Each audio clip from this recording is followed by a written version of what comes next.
Here we are once again. Funky Uncle, I got a glare like a mug. That I'm shining. That's what it is. I'm shining. So call my son. Shine like one. What's up, Stace? What's good with you? Hey, how you doing? Just chilling. You know what it is. Gonna do a little quick show tonight. Yeah, how was your Father's Day? It was nice. It was relaxing. I pretty much did nothing this weekend, so Okay. I have to say that I appreciate that. Okay. Okay. Yeah, I had some people out of town. They're leaving Thursday to go back, and we did a little cookout for my uncle and his son for Father's Day. Yeah. Okay, that's what's up. Yeah. We got the family together. Hold on, we got somebody else. We got Circle K up in here.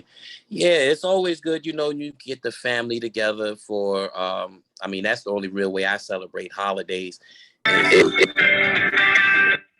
Involved. Yeah. Other than that, it's just another day. Yeah, pretty much, yeah. Circle K, what's good? I see you up there in PA, up in my neck of the woods. I done ran through PA. I'm in Jersey right now. Yeah, I'm in Jersey right now. Mad well, come a little further, come a little further, be in Connecticut. Man, I ain't trying to pay that toll. Mad as hell. I forgot the reason why I don't like the food up here. Hey, it's just bland. They don't got no flavor. Went to this little seafood spot out here called we call it Firefly or whatever it is. And one of the guys like, oh man, the seafood good, this and that, third. Me being all gullible, like, oh, okay. Man, please. I'm about to throw the whole thing back in the kitchen. Hey, I got a question. When you checked in, it said you were in the Holiday Inn, Harrisburg, East Hershey. Were you right by I was in the Holiday Inn. I was in Homewood Suites. Homewood Suites. Yeah. Was that close to a Taco Bell? Probably on the other end. I mean, on the other end, I was by the mall, Harrisburg Mall. Yeah. Yeah. Okay. Yeah. I did pass the Hershey exit to go there. Yeah. I took 81 all the way up to 78. Mm-hmm. Man, I'm so mad the burger don't even taste good. I went to Burger King. I'm like, dang, the soft drink don't taste right. I'm like, God, dang. They got you good. You got to travel with your old food. Exactly, like them old folks. That brown paper bag with that fried chicken and biscuit and a piece of bologna. I ain't talking about the pre-cut bologna. I'm talking about you cut your own bologna look like a ramp. Red thing on that it. big hunk. Exactly. Hunk bologna. Yeah, I'm on hold, so that's why you hear the music in the background on United Airlines. Yeah, but other than that, what's going on? Everybody had a good Juneteenth? Yeah, man. Like I said, I just relaxed, man. That was relax and be thankful and think. You know what I'm saying? Let a lot of things run through my mind. Yeah, a lot of stuff got exposed. A lot of history. They got a little flyer that everybody passing around about the slave auction and how they've been, how being described on that piece of paper. You know what I'm saying? So yeah. It's probably how I started that story that my cousin Danny wanted me to write. He wanted to write a story about the like a Black Seminole story. And of course, since the Black Seminoles, basically they started in Charleston and Beaufort, that's where the story that I started, that's where it started out. And that's something else I can get to, I have 1,000,005 ideas. It's just like pinning me down and going ahead and doing it. Even the soda don't taste right. Oh Oh, didn't. wow. Yeah, I guess it's the water around here. Or something. Mm, I tell you, if it ain't one thing, wow. Now I stay in the South, brother. It's good to visit. Yeah, next time I'm gonna go ahead and FedEx my food, so it'll be here when I get here. Mm, wow. okay. So of course, as I was advertising, tonight I'm looking into compromise and lack thereof, problems that it causes because of the lack of or people not understanding how this thing actually works. Mm, It's been my experience from both sides, especially when I was young, and now I see a lot of it. The word compromise is just a word that's thrown out there when a lot of people they want their way, but they're not willing to give. All they want to do is get. So the compromise is really one of the things that we battle when it comes against people who feel entitled. That entitlement factor has grown so large that there's a lot of people out there who feel that all they have to do is be there, and it comes in relationships, friendships, jobs. The entitlement is ridiculous nowadays. Yeah. So, we want to talk about a little bit of this compromise, things that we've had to compromise, things that need to be compromised, all that good stuff. I'm sorry, Drew. What was that? What was that you just showed? What was that? Cigarette. Let me see. Oh. You, Mr. Wright. Let me see that Whopper. That flavorless Whopper. No, so that Whopper don't look like that. That don't look like no Burger King Whopper to me. Is that the Impossible Whopper? No. It's impossible not to eat. Oh man. I don't know, man. Got me a great Fanta soda. They don't taste right. It tastes funny, man. That water. Oh wow. Man. But go ahead. I'm sorry. we try to stay on topic now. I ain't gonna talk about food. Cause we go far left real quick. Man, you know how we go. Mine just goes. Mm-hmm. I'm sorry, Drew. Go ahead, Fred. You were talking about compromise. Oh yeah. So I'm over here trying to see who else. We got invited some people, see who's seen it, and yada yada yada. You know how this goes, though. People will probably be on later. But there's somebody right there. Look at Z. Z done jumped on. Z, holla at your man. She must be on mute. But she's here. Welcome, Z. Welcome. Welcome back, rather.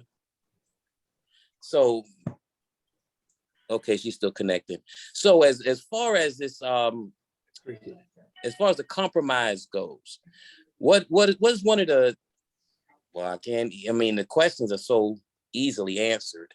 I'm about to say, what's one of the biggest things, but selfishness over selflessness is one of the biggest things.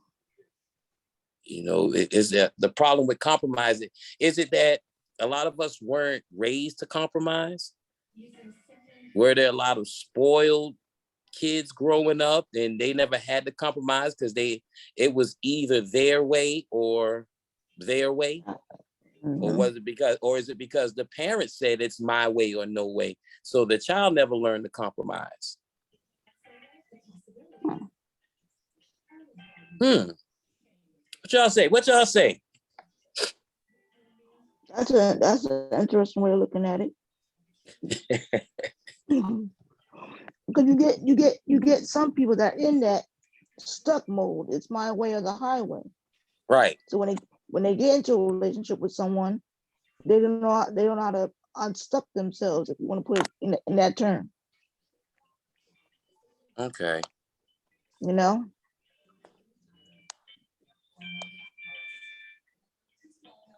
Okay. What do you say? What do you say, Circle K? What do you say, Z? What's up?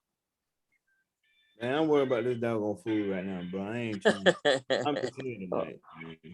I feel sorry for Mr. Red. I'm so sorry that happened to you. Yeah. That's, So that's, what do you, Hey, what's the topic? hey, the topic is compromise, Okay. lack thereof. What are some of the foundations of in the inability to compromise? I don't What know if are you, the foundations of the inability to compromise? yeah.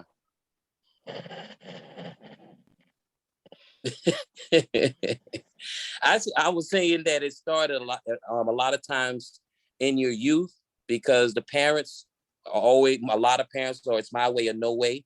So there is no compromise with the child, so the child doesn't learn how to compromise. Or if you have a spoiled child, the spoiled child always gets their way. It's either that last child or that only child. They have a hard time compromising because the parents let them have their way, or you get these spoiled kids who have parents who let them just run wild. You work in the school system, right? No. But you've seen it. You know what I'm talking about. I agree. I mean, you're right. You're right. Okay. So what? Go ahead. I'm just thinking about myself. I'm like, yeah, pretty much. Pretty much. Because I have both. And I don't like to compromise. I will, but I don't like to, if that makes sense. Uh-huh. Yeah. What's the main problem with compromise? What is your problem with it?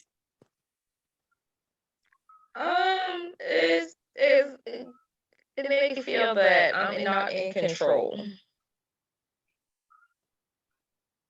of the situation. I'm like 50% control of the situation. I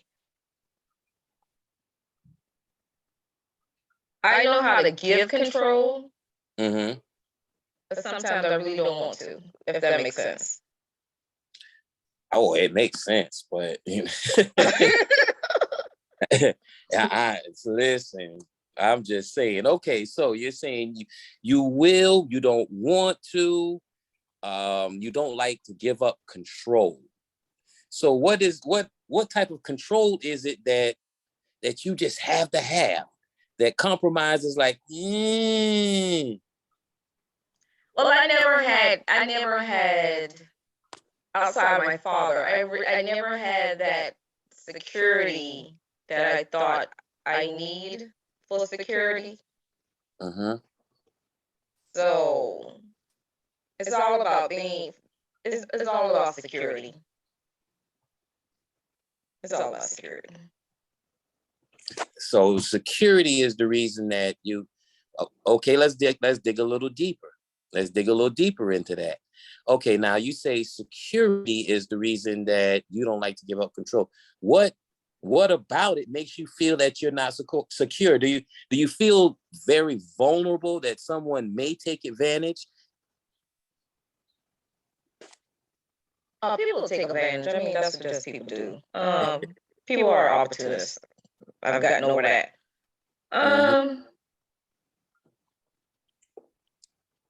I've learned boundaries within the last 6 to 7 months.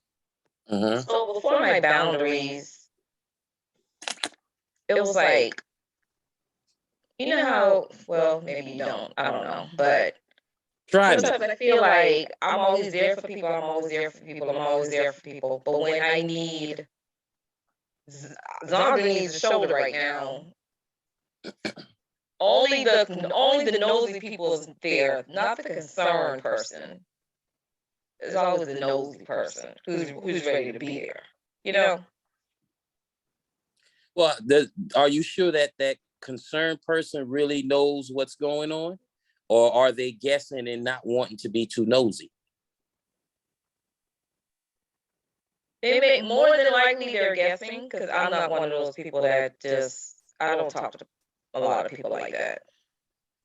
So Okay. You gotta get out there, girl. Come on now. There's all types of people out here that care. You got that's the thing. That's the thing. You know the thing they say, trust the process. Yeah. And, Look. I'm cool with that process. Oh I mean, man. you're right. There's certain people that care, but you know, most people. I don't say most people. People already have in their circle who they want to care about. Mm-hmm. So when it's time to care about somebody new, friendship, relationships, or whatever, you know, then they may have they block up. They may have this wall up. That's like a new coworker. Oh, okay, that person's nice. But I ain't trying to hang out with her. You know, I ain't trying to hang out with him. You know, just for coworker vibe. Yeah, a year or two around. Okay, now they still around. Okay, maybe I'll become friends with that person. They seem nice. I'm that person. You know. So, yeah, it's all about control. I think it's all about. It's not all about control. It's all about me feeling secure. Okay. Yeah, that's all.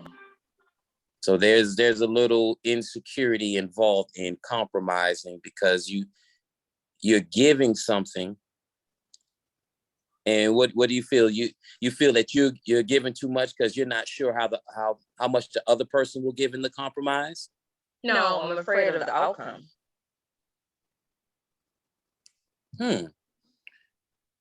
Yeah. Elaborate.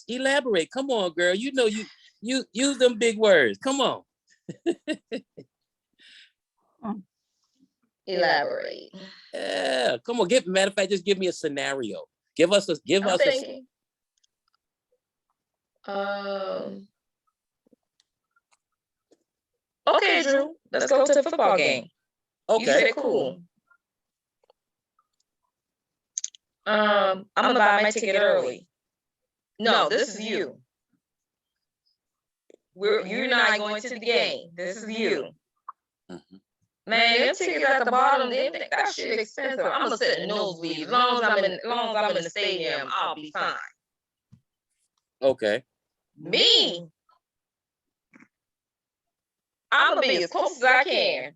Okay, how much these tickets cost? I already know what to do, how to get these tickets. If you buy the tickets 2 hours before the game, more than likely you're gonna get a great seat, because people at this time are just trying to get rid of all the tickets that they purchase. So that's what I do when it comes to the football game. So I want great seats. I'm not sitting in no nosebleed nowhere, because I'm past that in my life. You thinking, you crazy. Why would you buy tickets 2 hours before a football game? That makes sense why you would think like that, but I don't care. Just trust me. You like, you know what? You're gonna say, man, we getting these tickets at in the nosebleed. And I'm like, you know what? I really want to go to this game, but I'm gonna just compromise. I'm at the game, but I'm gonna compromise sitting in the nosebleed, knowing I'm really pissed that I'm sitting in this nosebleed section.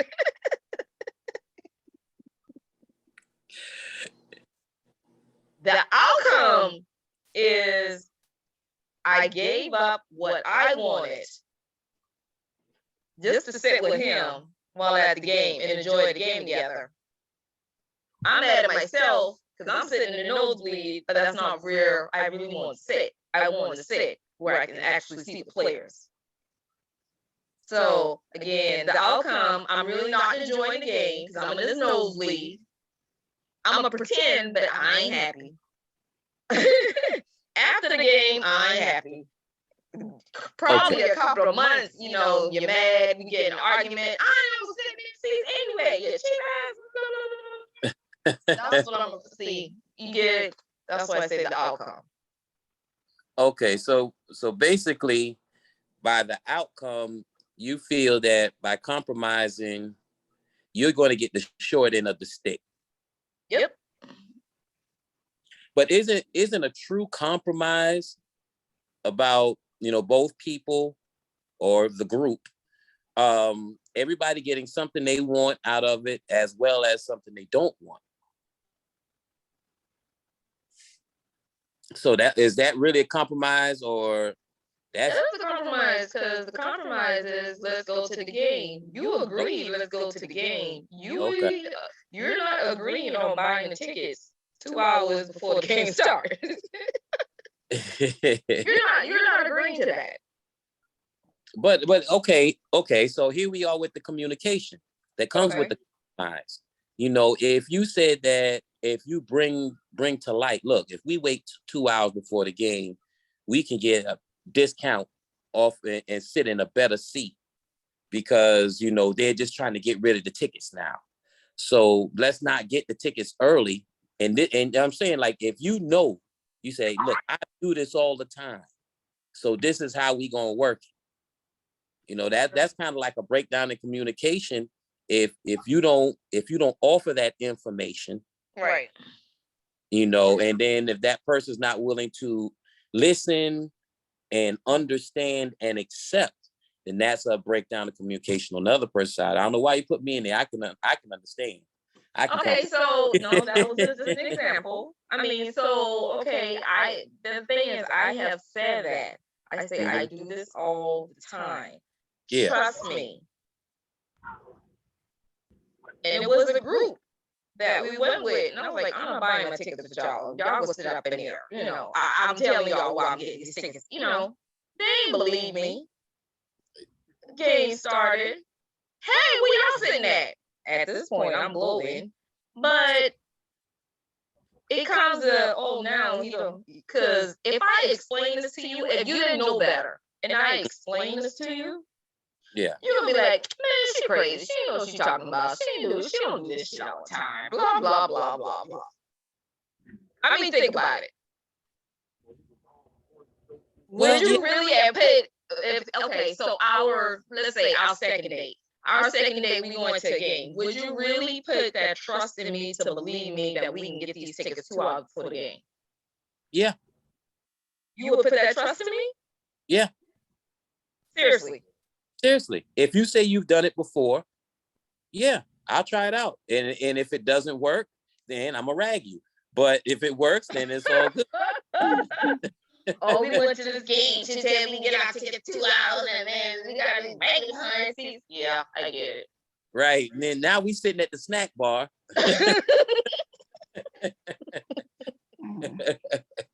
But see, that's a part of the compromise, though. And in order to be able to compromise, sometimes you're going to have to give something big. And like you said, if you made that profession that, okay, I've done this before, this is the best way to do it, especially if I'm not as knowledgeable as you. Right.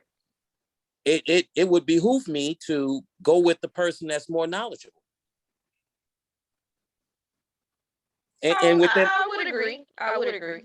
And if the roles were reversed, we could be going somewhere else. And I said, no, don't do that just yet. Like I say, we go to the strip club. I'm saying, no, don't get the first dance. If you've never been there before, you like, okay, but that girl was fine. No, don't get the first dance. You sit here, get your drink. So just wait. I promise you, there's somebody firing. I promise you. Right. Wow. But I'm saying, if you don't know, you roll with the person that knows. Right. And I used the strip club because my first strip club it was after I left Benedict, and I was at, yeah, believe it or not. I was living in Atlanta and I went to Magic City and I just happened to bump into that was your first strip club at Magic City? Yeah. Share with us your experience. I'm just joking. Go ahead. It was me and my two roommates. They'd been to strip clubs before. And I bumped into this girl she was from Virginia. So she and I started chopping up. She was a waitress that was off duty. And I was like, yo, this is my first time. She said, well, let me tell you, first time, you never grab the first girl. You know what I'm saying? Sit back and relax. So I'm sitting here eating it up. eating it up, just taking advice of somebody who's more experienced. And, you know, that's all I'm gonna say about that night. But anyhow, it was wild. Let's just say I didn't leave till they locked the doors. Wow. But, Did he lock the doors? it was quite an experience. It was fun. You know, it was fun. I went here doing a Freaknik. I know it was a strip club. I just thought we just saw the building. I was like, ooh, those lights are pretty. Let's go in here. We just laughed. We just thought it was funny. Yeah. Yeah. Like, wow. Okay.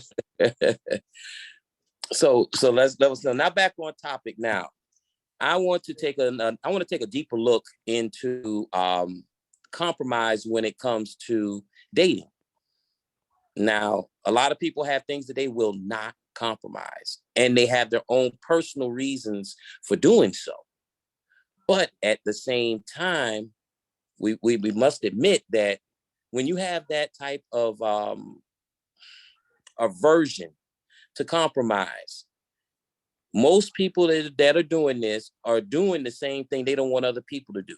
They don't want you to judge them off of somebody in your past, but most of the time those compromises are held to a certain standard because they're holding you to something that someone else has done to them.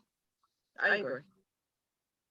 So, you know, what are some compromises? We're gonna go to this level. What are some things that you just won't compromise when it comes to getting to know somebody? And, you know, it doesn't have to be 6 months down the road. You could say it's just meeting them. You could say it's 6 months down the road, 2 years down the road, or whatever. But what are some compromises that you just say, you know what, that ain't gonna happen, Captain?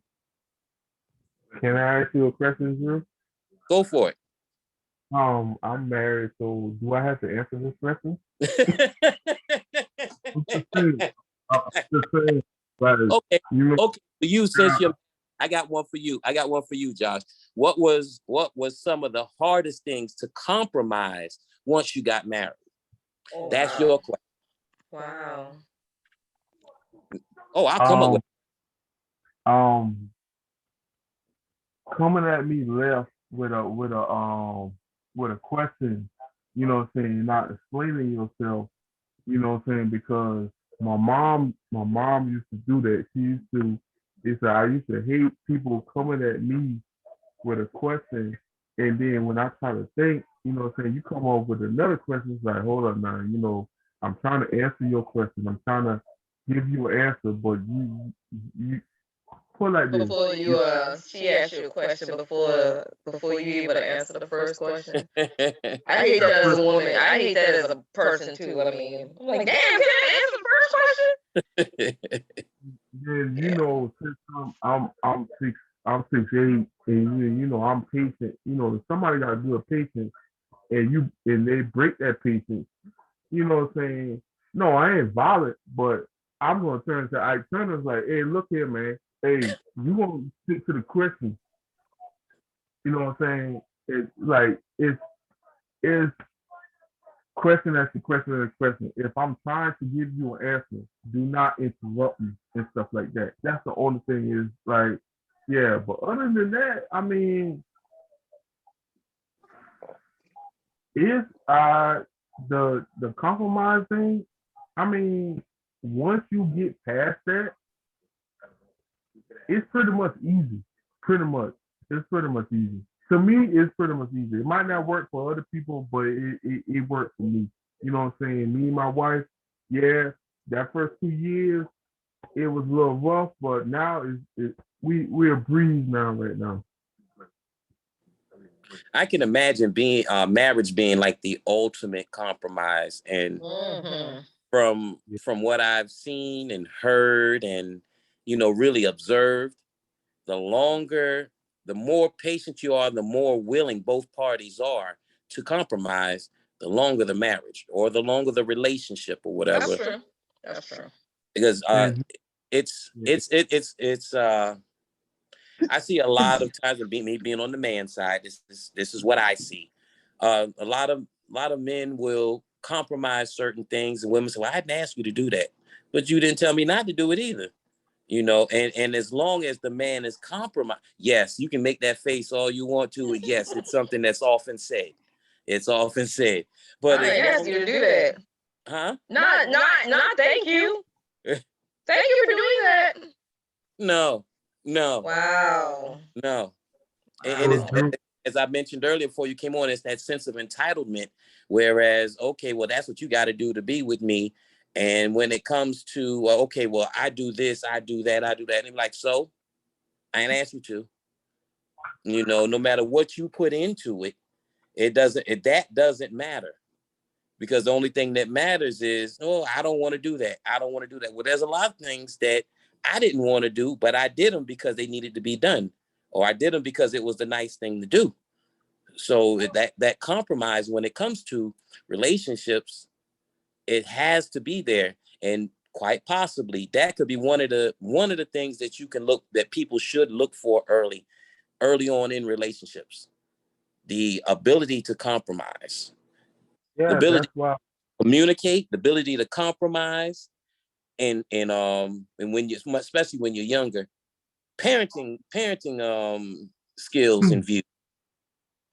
Ain't no way in the world you got one disciplinarian and one softy, and the kid just go wild when the disciplinarian's gone. That's gotta be. There's no compromise. If There's a you really, balance. There if you has to There's be a a balance. Yeah. there has to be a balance, and with the compromise, that's what helps level the scales. But if you, I didn't have to experience that. Thank God. you didn't have to experience what.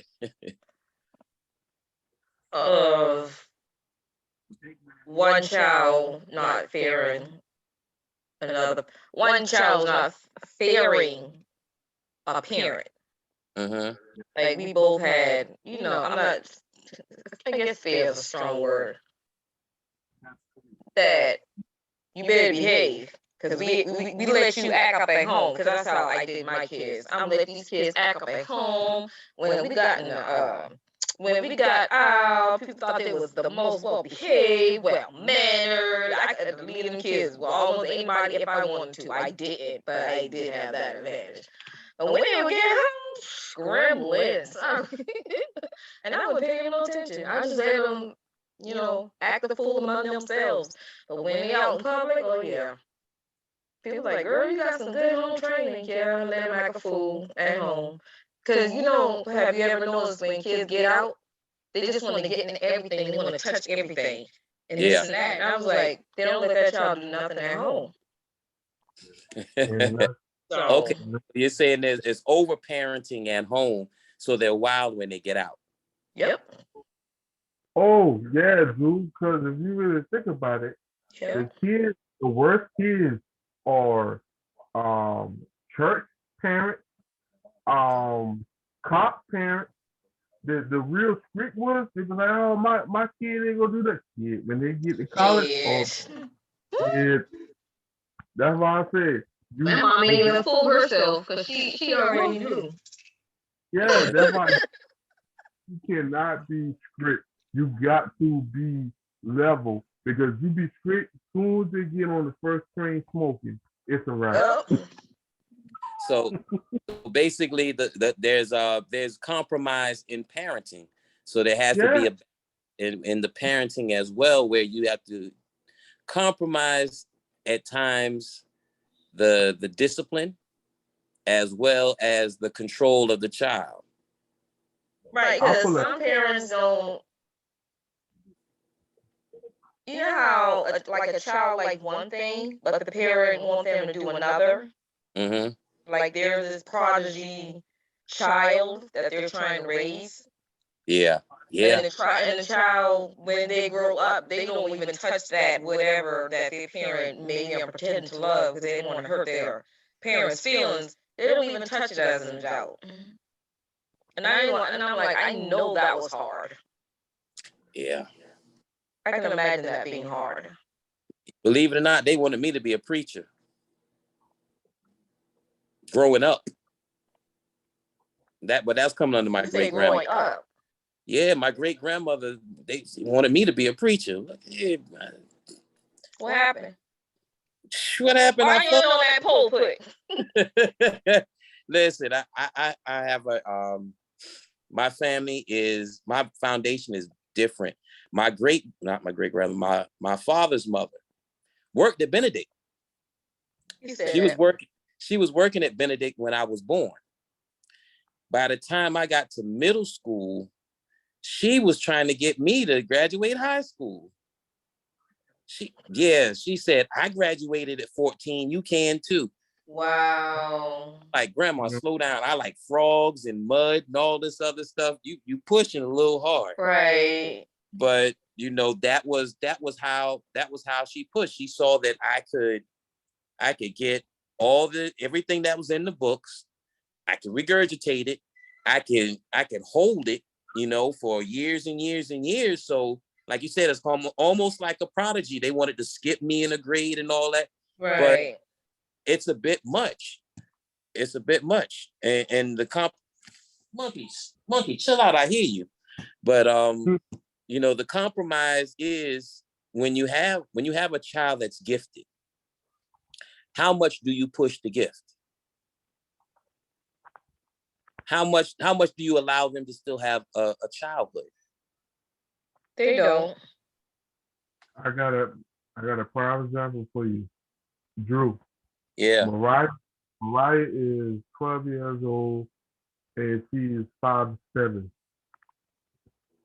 She wants to be a chef at an HBCU. I didn't blink an eye and say, do you? It just threw me off like, God damn, I'm about to have a tall ass damn chef. That's what she want to do. She said she want to be a cook. She want to be a chef. She want to go to HBCU. I said, you sure? She said, yeah. I want to go to HBCU. I said, why you want to go to HBCU? She said, because it threw me off. It made me laugh.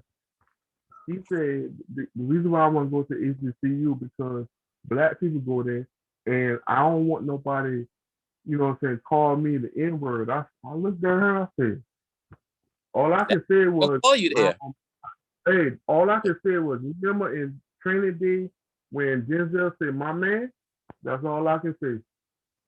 I couldn't even say nothing. I was like, damn, this girl. He won't get called the N-word at HBCU? That's so funny. She did not want to go to a PWI. She didn't want to hear. She didn't want to go to PWI because they didn't want to.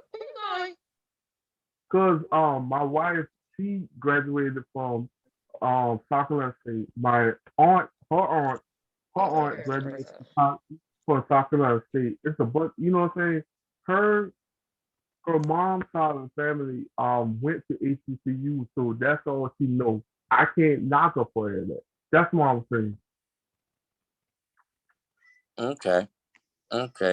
So, would you chill out? I swear. Every time I get on the show, then you want a guest star. You want a guest appearance. Monkey said he got to shine. He got to shine. Oh, we want to get a cat? Yeah. Yeah. Every time I get on, that's when he comes in the house. And he wants to hop in my lap and be all in the screen. He like Puffy. He want to be all up in the video. Ooh, that's funny. Oh man, Stacey, we haven't heard much from you. Well, what are some compromises that you endured and just won't do? You over there all quiet, Anne Franken in the corner. We see you. Listen, I listen, I observe, but I've had to do some compromises a lot in my last relationship. There's certain things, certain things he wanted, certain things I wanted, and it was mostly him though. So I had to compromise a lot with certain things that he had wanted. But I'm very kind of easygoing. I have no problem compromising with things. I'm like that now. And I think it's because, like you said before, and I heard what you said, Drew, about only child being spoiled. I'm gonna Mhm. get you for that. um, uh, uh, because I'm an only child, I've learned how to compromise at an early age because there were certain things I couldn't get, say, like from a person that had brothers and sisters. You understand? That makes sense to you. Mhm. You know what I mean? So, Yeah. but I I have no problem with it. Okay. You know? Yeah. That only child syndrome, it comes with certain things, and it's not all only kids, but a Yep. lot of times you can, when you pay it close enough attention, you can tell when you see somebody act a certain way. They're like, oh, they're the only child. Like, oh, okay, that makes sense now. Yeah. Everything like that falls into place. Yep. Uh, Yep. my sister Um, that lives here in South Carolina, she's the baby, and she Okay. had a hard time compromising with things when she grew up because my mother treated her as such. We were Right. we were Gotcha. raised together, but we were raised different. Okay. As far as compromising, I had to. In order Mm. to have some type of happiness, I had to compromise. But my Yeah. sister Drew, she basically had her way. Yeah. Drew, you the Yeah. Yeah, I'm the oldest. okay. All right, check this out. So being the oldest and being the only child, you can really think that you got to compromise on a lot of stuff. But being the oldest, you got to compromise on stuff because you looking at let's say you're looking at your youngest sibling. But if you got three, you looking at your last two. It's like, you know what? I had to do this. I had to do that. So the older you get, you understand. But at that time, you was looking at your younger siblings like, man, I ain't here to do this shit. I ain't here to do this and stuff like that. But when you get older, you kind of understand. So you know what? That like being the oldest is a gift and a curse. I feel sorry for you. Yes, it is. The gift and a curse. Yeah. I Yeah. I will never be the oldest in no See, lifetime. The see, oldest, trust and believe, the oldest got to like, yo, look, the oldest child seeing their parents go through the worst. The Right. That's what I'm saying. Yeah. yeah, but I mean, see, y'all, but see, the oldest seen it all. the right, oldest but is because see, big. here's the here's a drawback with that. Being the oldest, what the oldest child didn't get, the next child will. You be looking at like, well, hey, I didn't get that, but you're gonna give so and so that. Yep. Yep. Now, see, it's like, here's the thing. Here's the thing with me. Now, on my mom's side, it's just me, but on my father's side, I'm the oldest. So what my youngest two siblings got, I didn't get. See the difference? Oh, I I know know it. before I got treated differently, but I understand why I got treated differently from my siblings. So, it's like with me, like Only girl. my hmm? mom raised like raised from the beginning. Steve, are you the My only mom, girl? No, Oh, okay. there's four like, girls and one boy. Dang. Boy, he got it. yeah, Shoot. Wa- Shut up. Whoa, whoa, Was, whoa, yeah. was he? So you say he wasn't the baby? Huh? Was he the baby? Your brother, was he the youngest? He was the third. Oh my gosh. Mm, Oh, woo, yeah. mm. Hey, Well, yo, I oh, this I'm the um, oldest. Three sisters. Drew, Wow. So you you dealing ever with two above and two under. I mean, well, my brother's dealing with two above and two under. So yeah, Mm. now, Drew, that's what I deal with too. you ever had your mom, you talking to your mom about a situation y'all went back in the day, and your youngest sibling be like, hold up, y'all did that? So yeah, you got it good. Trust and believe, you got it good. It's like I raised such and such on $4 and something an hour. On you, I raised you on $12 an hour. Yeah, you need to be quiet. You got internet, you got TV. Your TV don't cut off at damn 3 o'clock in the morning with the Right. national. You know what I'm saying? Like you ain't never had to go on when food stamps, not food stamps, the government cheese and stuff like that. You looking at your look, say, trust and believe. Y'all got it good. Yeah, because my sister, like I said, my sister, Sarita, she lived life like it was golden. She rarely got a beating. I got like all of hers. Got to get away with stuff, and she started crying all the time, and my mom just, shut up, and send her to her room. If I started crying, I'm getting a beat down. I'll give you something to cry about. So it was always. Yeah, I know that one. By the time a parent gets to the third and fourth child, we tired. We like, you know what? Hey, Drew. I'm just, so that's the truth. That's why the oldest have it the hardest. I was like, I just feel sorry for y'all. I don't ever want to be the oldest. You like I said, the first child is the guinea pig. You start trying out different stuff, but like, oh, that. They have it the most strict. Oh God, because they want to be your parent trying to let the world show. To let the world see that they're the best parent in the world, and this and that and that and this, and they trying to show everybody that they're taking care of theirs. That's what young parents do for the first child. My child going to private school and all of this, like that means something, but it really doesn't. By the time that third child hit, because you know, God will give you that one good child. You just, if you have more than one child, but you don't know which one. Lord, if I had my second daughter first, Lord, Nah. Here's the thing: when you have kids, it's different. When you is a male and female. See, with males, if they're good fathers, them damn daughters. Boy, look at here, man. Let me break it down to your brake pads. I got 3 of them things.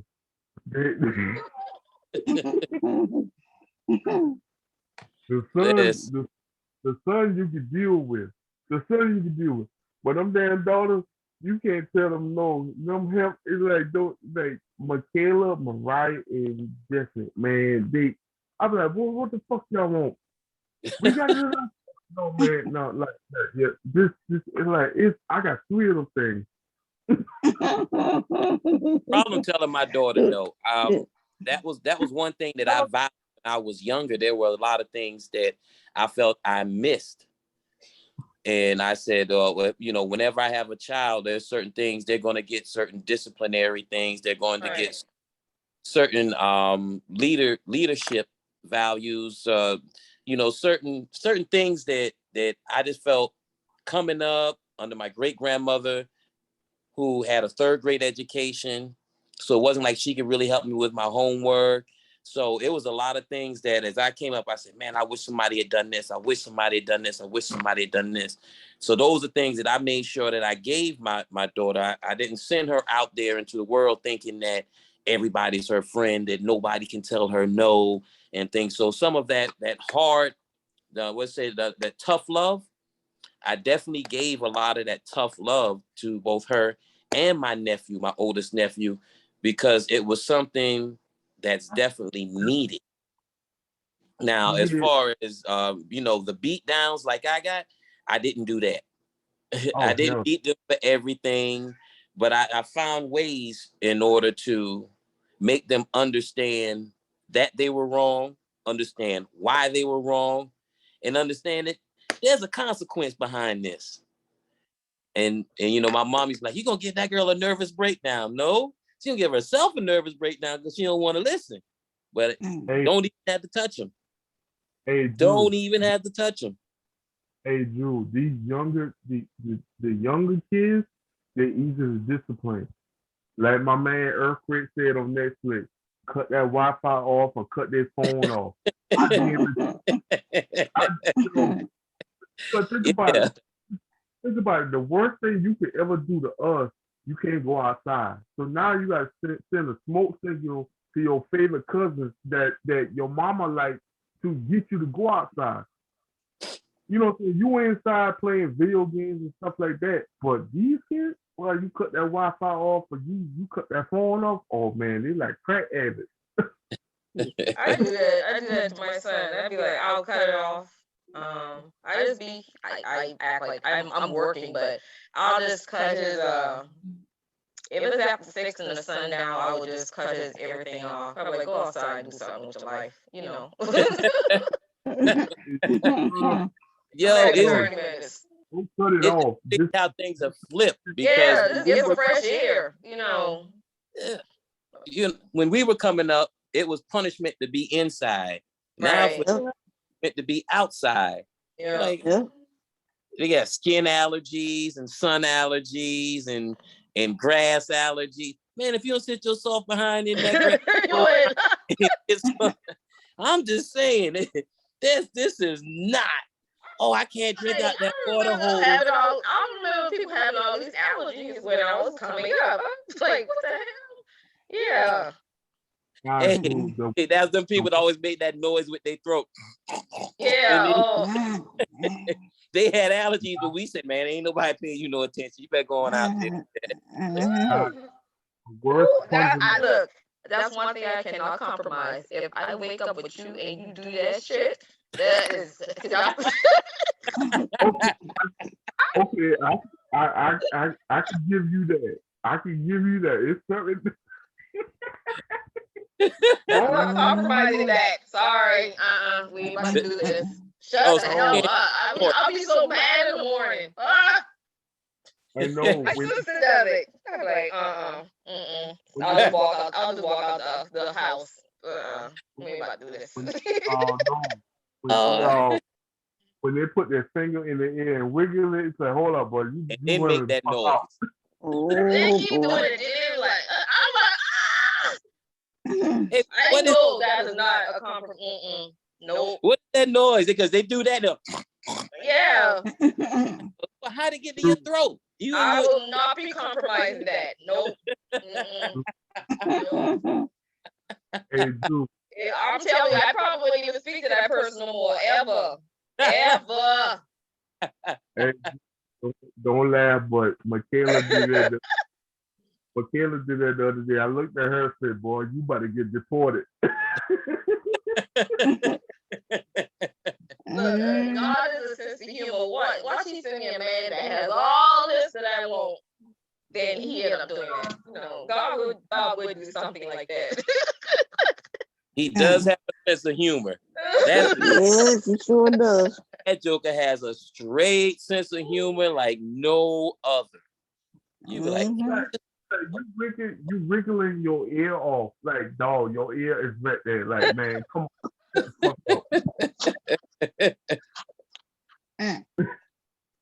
Unc HD, what's good with you, bro? Hey, I keep forgetting we're on Central Time, and you all are on a different time slot. So I'm an hour early, so I'm sorry about that. It's all good.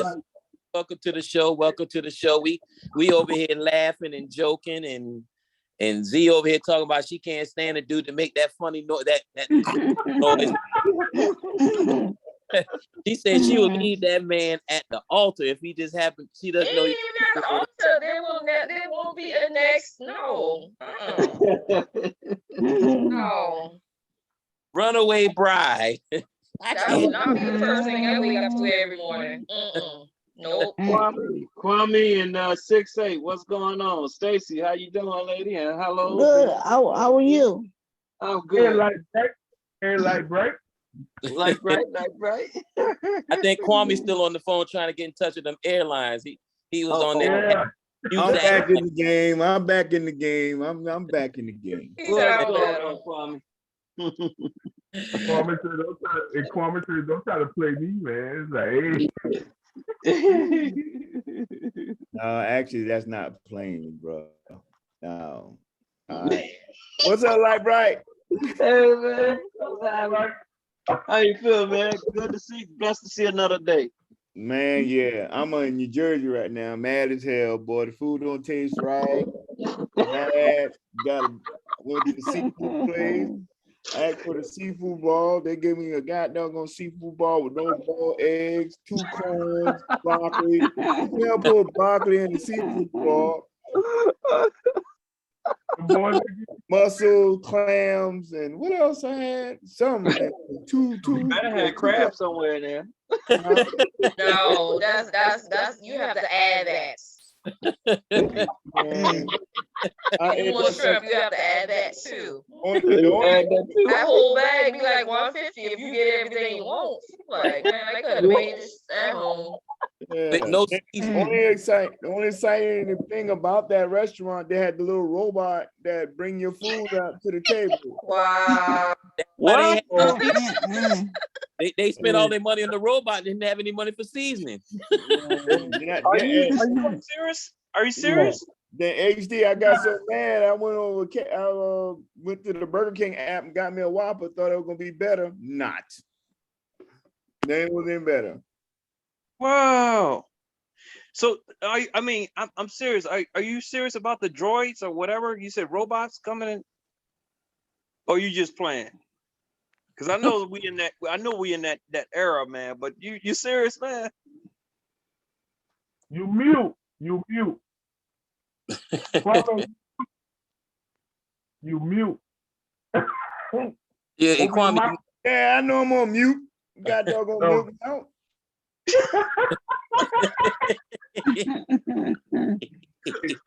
out. Yo, he had a robot from what's the movie Rocky 5? Oh. Yeah, I thought he had that chick from the Jetsons. She what name Rosie? Yo, look, Look, that's some bullshit. Yo, look at that robot. Wow. wow. They ain't got a tip. No, they ain't got a tip. I mean, I get You ain't gonna tell. it. Oh, Uncle. And then they had Uncle Clifford in the kitchen, so cooking. So I said, oh, goddamn. The wings was Cliff busting. was in the kitchen. Yeah, Uncle Clifford was in there. I think he was putting the season on something else. I'm like, man, let me hit that. To my Hey. Cliffy. Kwame, did they have some good wangs? I ain't no wings, you know. But it is say rule number 55, you must go out the door.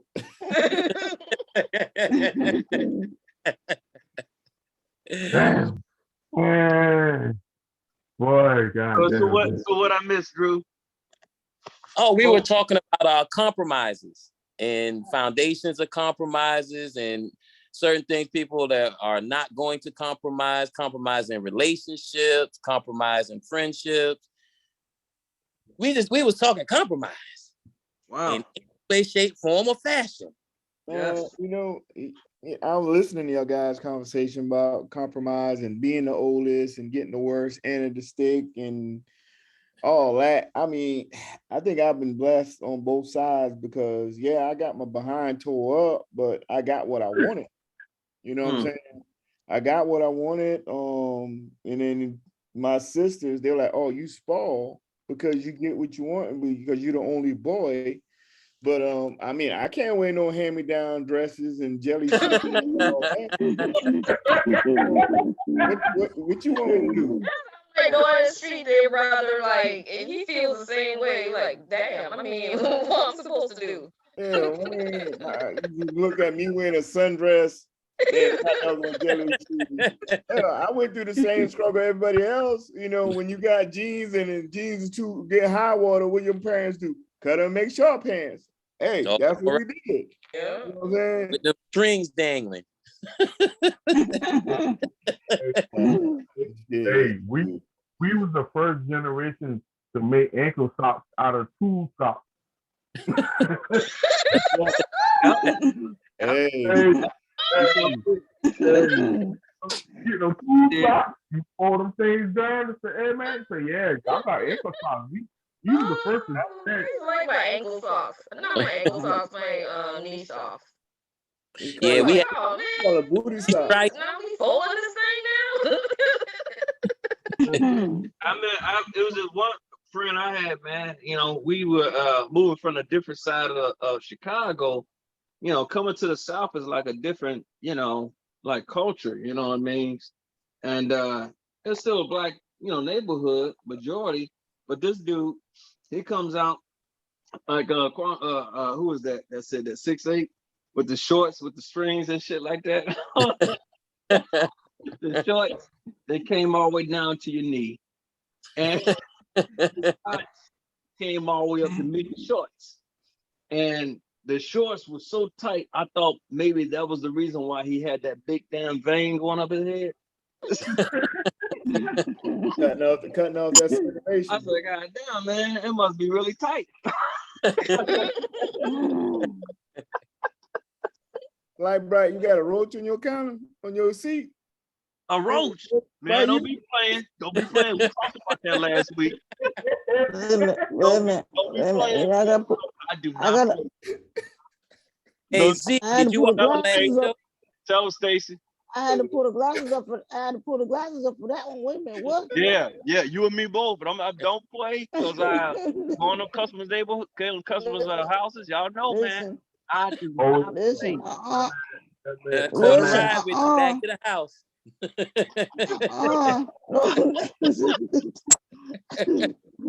I don't have no roach. I better not have a spider. listen. I just had every 3 months exterminator comes through here to check my apartment. I'm good. I'm good. I ain't got. Oh no, that's why I had to put these. When he said that, I said what? They so disrespectful, man. With these companies, they take all your money. You know, I do my own, you know, exterminating, man. I really do. I do the research, and I buy the stuff that I know I'm gonna need, and I put in the work, man. I go around my house, I parameter the house and everything else. I go around the base of each room, you know, stuff like that, or whatever the case. I am anal, man. I ain't gonna spend. Why am I gonna spend $79 a month plus the initiation fee or whatever it is? Man, times is hard, and I know that. And you only coming every 3 months for something, because I do my yard too. When I built my house, the company that built my house, they told me how to take care of my house, and they was like, don't pay nobody to take care of your yard as far as bugs and insects coming into the house. So he told me what to buy, and I do it every 3 months. I treat my yard every 3 months as far as exterminator. But you know, when you first buy the house, we call people to check for to eat the wood. Termites. Termites. So you know you're supposed to get it done, at least come check out every once a year. And he was like, don't be paying nobody for that. And he told me what to do. And I was like, oh, he saved me a lot of money, because I heard these people charging ridiculous prices now. They do. They do. Yeah. They do. And and as far as the bugs on the outside for like these elements during the summertime, like the mosquitoes, you know, those are a real big thing. The gnats, all that stuff, or whatever the case. I got this ortho stuff that I spray, put on the water hose. I spray it, and it takes care of them for hours, man. And literally, it works. It smells good too. You know, you would think something that smells good isn't really effective, but this stuff really does work. You don't have the southern mosquitoes. That's why them southern mosquitoes will drink that thing like Kool-Aid. You know, hey, you know, M got the Avon lady on speed dial for that Skin So Soft. Skin So Soft. Don't play with it. That stuff works too. That does. Yeah, we got excited. We got excited about it. He got a doggone Flex. I'm still here in Columbia. I'm about to go to tomorrow. Wow, we used that before. We used that before. Yeah, I used Skin So Soft. Yeah, I know I did. I touched me, man. I'm not doing what you're doing now. You're looking at them old VHS videotape of Muhammad Ali trying to sell Raid. You know, you heard about,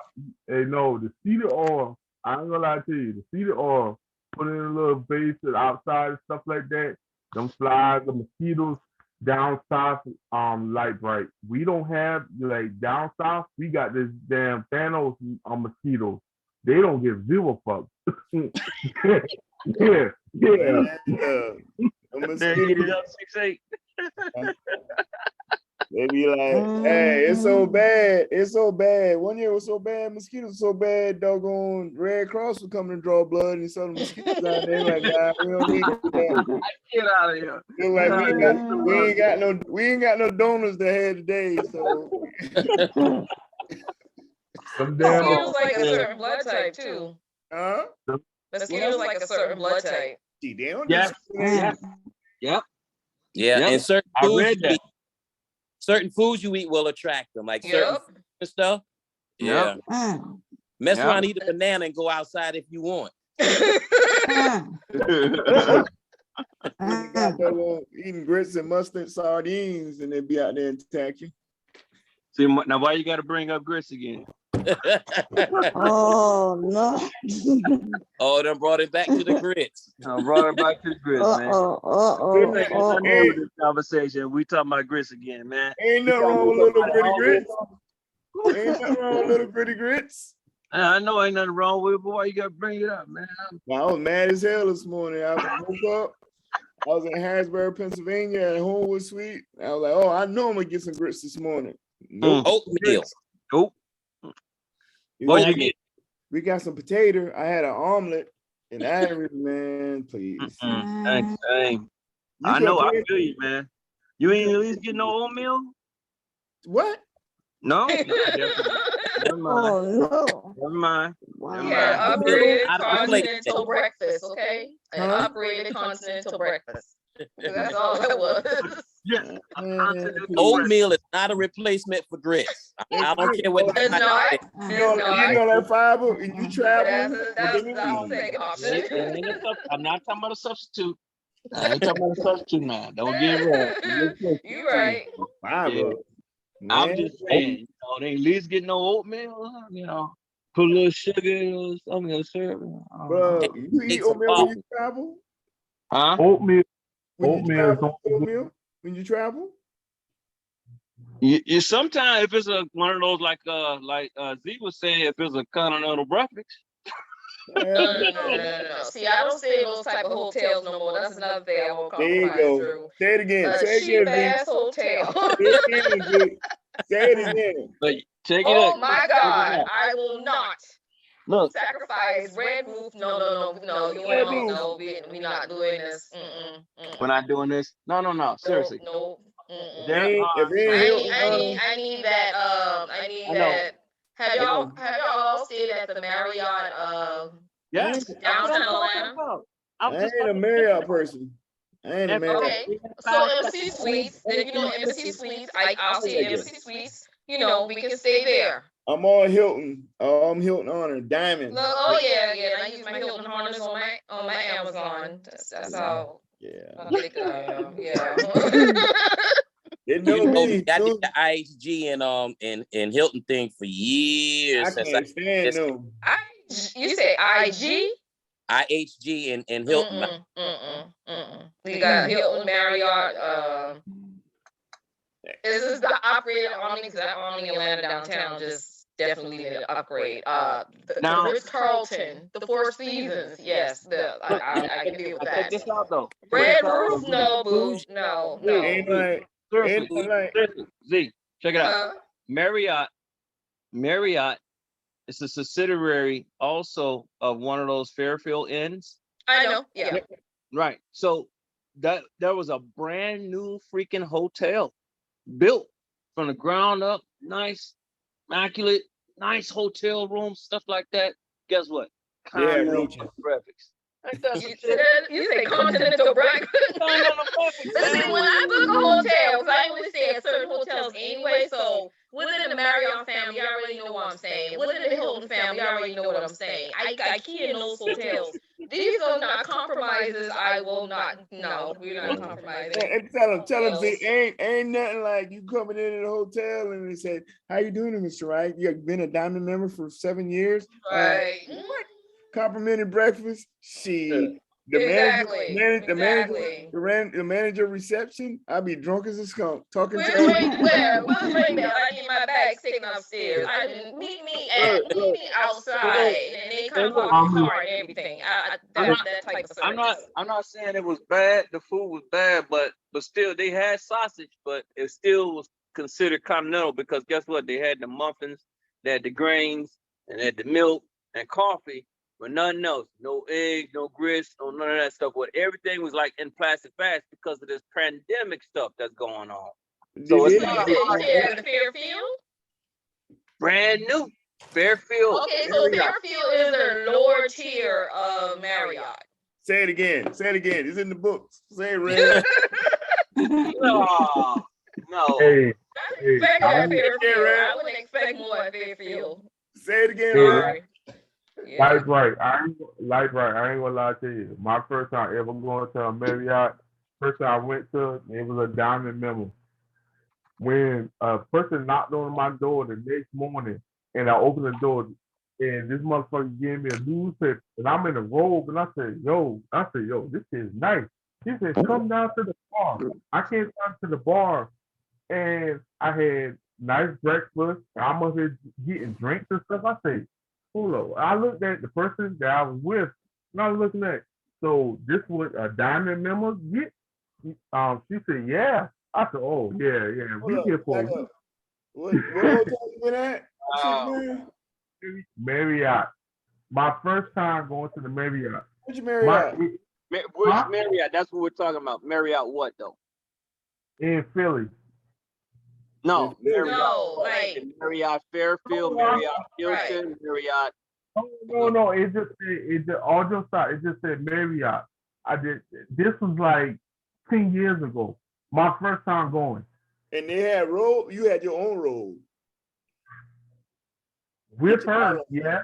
Oh, Yeah, okay. we're All right, then. I was about to track me down. All right. No. Back then, 10 years ago, Hilton was true Marriotts, wasn't they? People. no. All I know is like this. No. Light bright. No. I was in a room and I got a newspaper the next morning and I got drinks and breakfast and I just got treated like, I'm just saying it was just something I never experienced before. Mm-hmm. Hey, Brad. We That's did. not like the Atlanta. I mean, that's not like the Marriott Marquis, because I know the Marriott Marquis downtown Atlanta. They ain't knocking on nobody. They ain't knocking on nobody. That's too many doors. They knocking on and say, hey, They slided under you the say door. a diamond member. They No, slided he under the door. Nah, he knocked on the door. He said, hey, sir, how you doing? I said, I'm doing good. He gave me newspaper. He went about his business. And I was like, the Oh, fuck? hell no. I don't sound right. No. I'm just saying, I don't know what y'all used to. That's just what I saw. I'm not How many used to times that. you experienced this? Hell no, this is my first time. Oh no, did it happen a second? We did. You called home and said, Mama, I ain't coming home. You know Yeah. what movie is. I know that's Harlem Nights. Never come home. I asked for a newspaper. How you doing? I feel like when it comes to the I'm on the paper. when it comes to the newspaper thing, I never experienced that close to that. But when it comes to the drinks, the breakfast and stuff like that, oh, I had that. You know what I'm saying? Like, yeah, I went to New York with a family reunion with my one wife in Philly and stuff like that. I experienced that. But the newspaper thing, I have never experienced it. Maybe it's a fluke situation. That's all I can say. A fluke situation. Man, I think that man was. I tell you what, Marriott, that's real good. Oh my God, y'all gotta agree with me on this one, for real. Marriott Residence Inn, that motherfucker's so fly, man. I'm telling you, you go in that place, it's like you going back home. That's like they got pots, pans, all that shit. You know, they have a up room loft you know, that you go, you can go. No, so I'm gonna tell you which Marriott. I'm gonna tell you which Marriott is better than that. Better than resident. It's Residency. town and country. No, it's town and It's Town and Country. It's Town and Country. It's Suites Marriott, something like that. There's Town and Country Suites. Town and Country. Okay, thank you. That's yeah. Town and Country Suites is set up a And lot that's, like that's, that. that's a Marriott too? Yeah. Oh, I gotta check But that out. that's kind of Oh, like actually, favorite. Not that IHG. that was the best I've ever been, but one of the best in Marriott's is what I've seen so far. But you know what? The best hotel I've ever been to is not even in the United States. Punta Cana was it? And I was like, wow, this fucker took it. You blend in with the mixed people too, because you got like age. They came Hey, in talking to me over like, huh? they over here. Hey, let me close the door here. ¿Dónde está el baño? ¿Dónde está el baño? So, you know, Everybody there spoke, and these were all blacks. They spoke Spanish, Yep. French, or English. You know, English was the basic, of course. Spanish and French was the Yeah. other. So, and they come into your hotel room or whatever. They don't knock like, you know, how we all like conscious normally in United States. You know, they come and knock like housekeeping. They don't do that shit. They just come right in. Ooh, they don't care if you screwing or whatever. They come right in. sound like they don't feel from experience. And they have a different work ethic, man. And they go in, they clean up, they do what they gotta do. They go out, breakfast, dinner, whatever you want, 24 hours, 24/7, man. No matter what. You call downstairs, you hit the 0 button and be like, hola. I'm like, yeah, let me get some breakfast. I'm like, okay, click. And I'm like, damn, that's it. So you done caught Pedro trying on your drawers in the room. Putting on your cologne. So now speaking of the hotels, right? And I learned this over the years as far as the star rate. So Yes. south of the Dixie line, Mhm. and it says is a true 5-star hotel, is a true 5-star hotel. Okay. Okay. Now you come up north of the Dixie line, you know, hitting to the major cities, you know, like Jersey, Philly, whatsoever. And some of these hotels say 4 or 5 stars. You really gotta look at it because the 4 or 5 stars ain't 4 or 5 stars. Them joints be tiny. Them joints be mad tiny. Man, I booked a hotel room for 2 of my drivers in hotel. It was in New Jersey, in Orange, something like that. East Orange. Yeah, East Orange. Yeah, and it said it was a 4-star hotel. And come to find out it was like an apartment building. And my man was like, yo, this ain't right. I said, what you mean? It's a 5-star, 5-star hotel. He said, no, it's not. It was like an apartment building. You know, it was an apartment building. It had the we call it the radiator thing inside and all that. The radiator heaters. Yeah, they had the radiator heater system. So I said, man, I apologize. I tried to get him out there that night, but couldn't get another room. So Java said he had the door, he had the chair, the regular couch in here, the single chair, back of it, to the door so nobody can come in because there was so many traffic in and out down that hallway. I said, man, I felt so bad.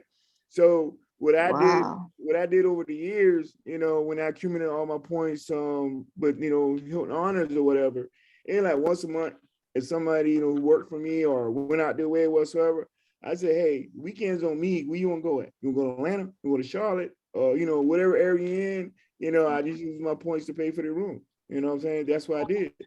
Oh, that's nice, man. Very nice.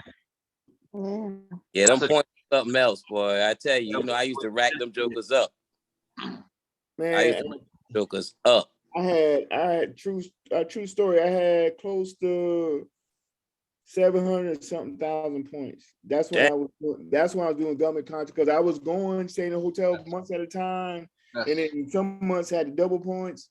And so when I messed up, well, I ain't messed up, you know, but being nice when they had that storm, and I forgot what storm was coming through South Carolina. It was a tornado. It was a hurricane, and yeah, it was a. Now I came back down south, and so that which one was it? Doubletree on Ashley Phosphate. That Doubletree. I had my sister, I had Monica and her family. I had my kids, and then I had my ex-wife in the hotel too, in the room.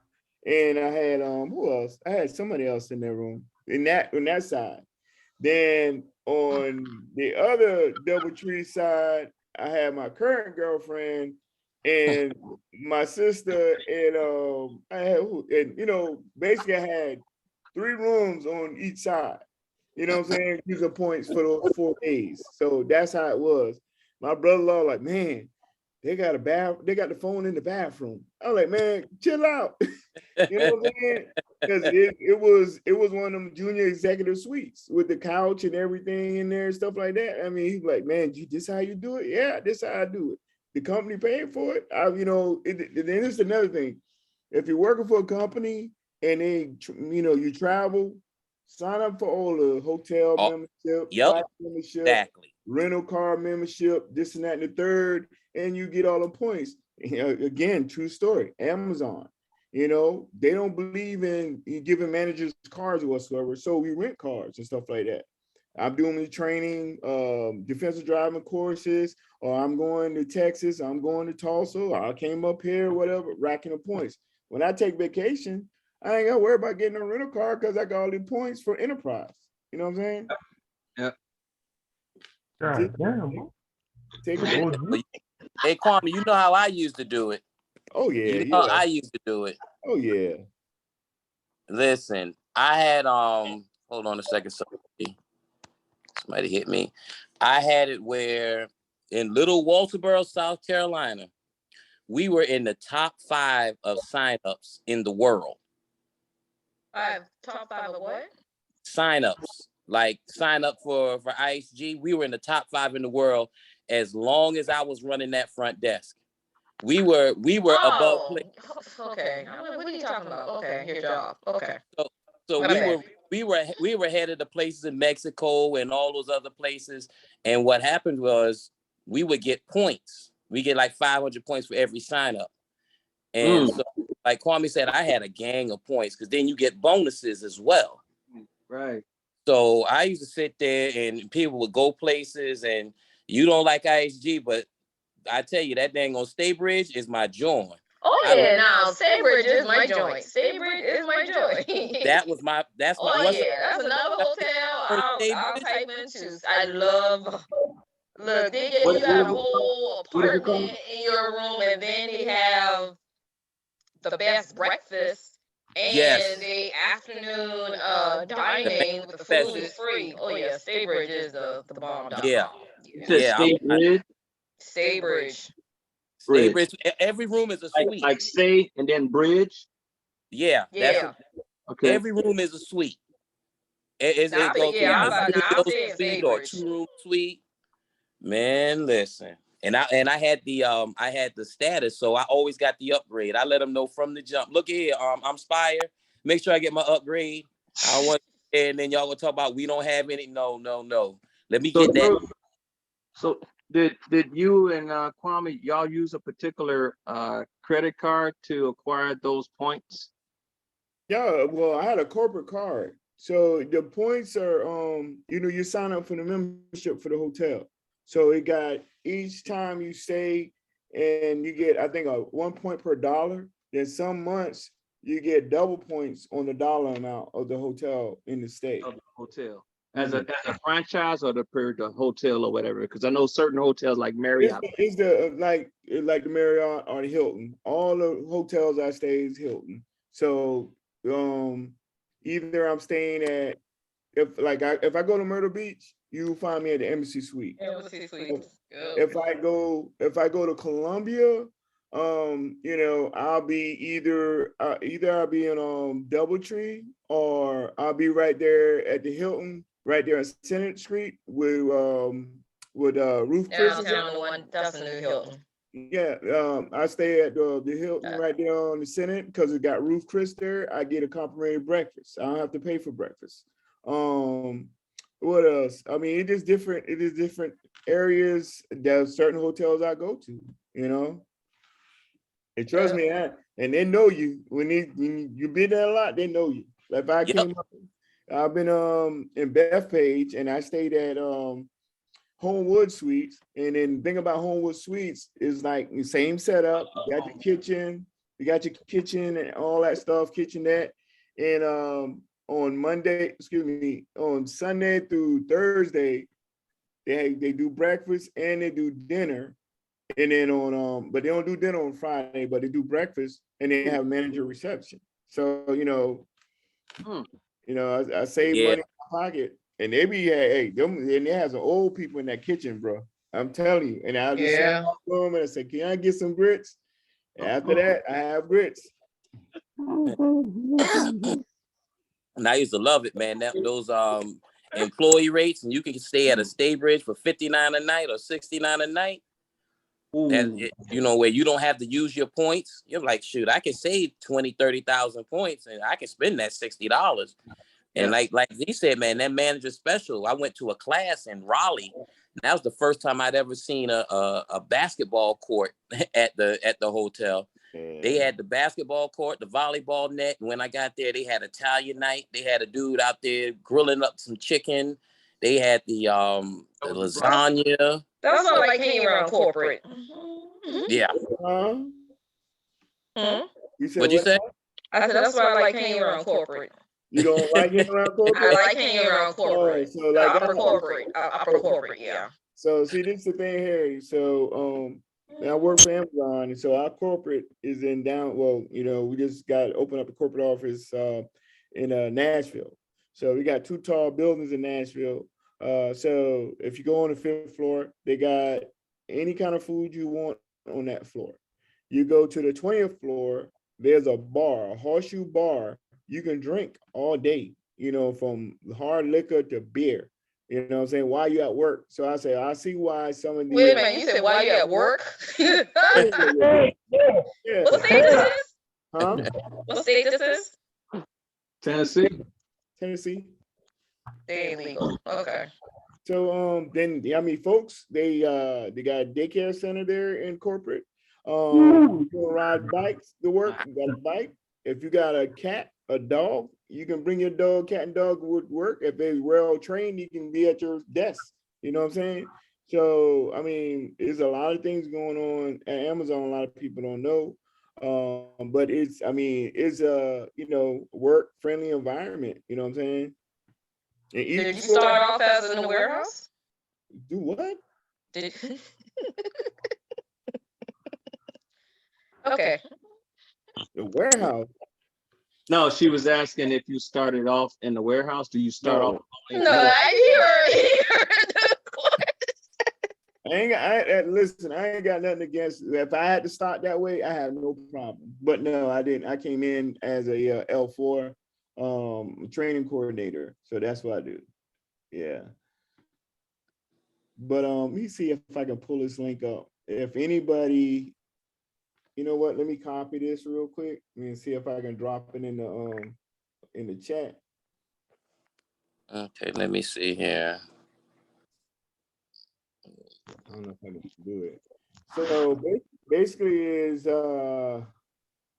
let me see what it is. I tell you, if you're like working from home, it's called Sourcing Recruiter Non-Tech Constable for Amazon. It's virtual. You work from home. Basically, it's like recruiting. Also, too, it says the basic qualification is 3+ years of recruiting experience. A bachelor's degree is equivalent to a post-secondary degree. Also, too, the salary position is $72,000 to $126,000 a year. Works for me. Do you get a, I'm working on my all the Amazon certifications that my job offers. Mm-hmm. Because Verizon, you can get all type of certifications through them, partnered through LinkedIn. And I'm working on that. So I'm working on that along with Google, all the Google certifications.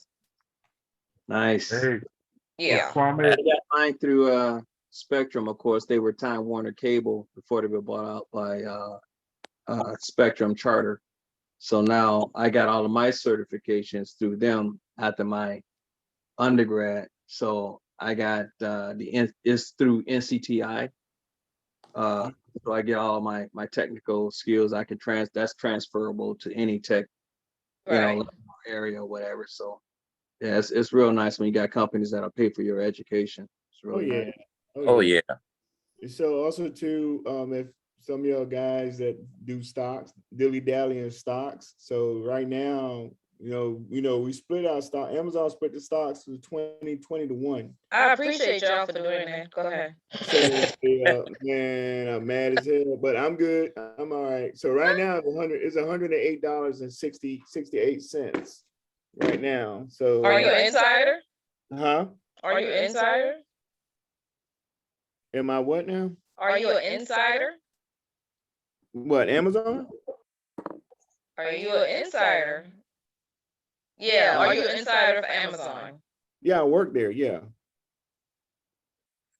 For So a shall I stock? wait? Huh? Oh, hell no. Yeah, you can do what you want to do. I can't tell you no stuff like that. That's why I asked you, are you an insider? Nah, you trying to set me up. This being recorded. No, really? I think it's gonna drop. I'm gonna wait till it. I buy like 3 for my. I'm gonna start buying 3 for my son because I did take advantage of the stock split. Yeah. So from now on, I'm going I buy stocks for my son for Amazon, Google, and Nike. Yeah, Google splitting theirs 5 to 1. July 1st. Yeah. Yes, yeah. No, they're doing 20 to 1. Yeah, it's 21. It's 20 to 1. Google doing 20 to 1. 21 and what's that other one? Tesla or Shopify? Because I waiting on those. Yeah, Shopify. Shopify splitting theirs too.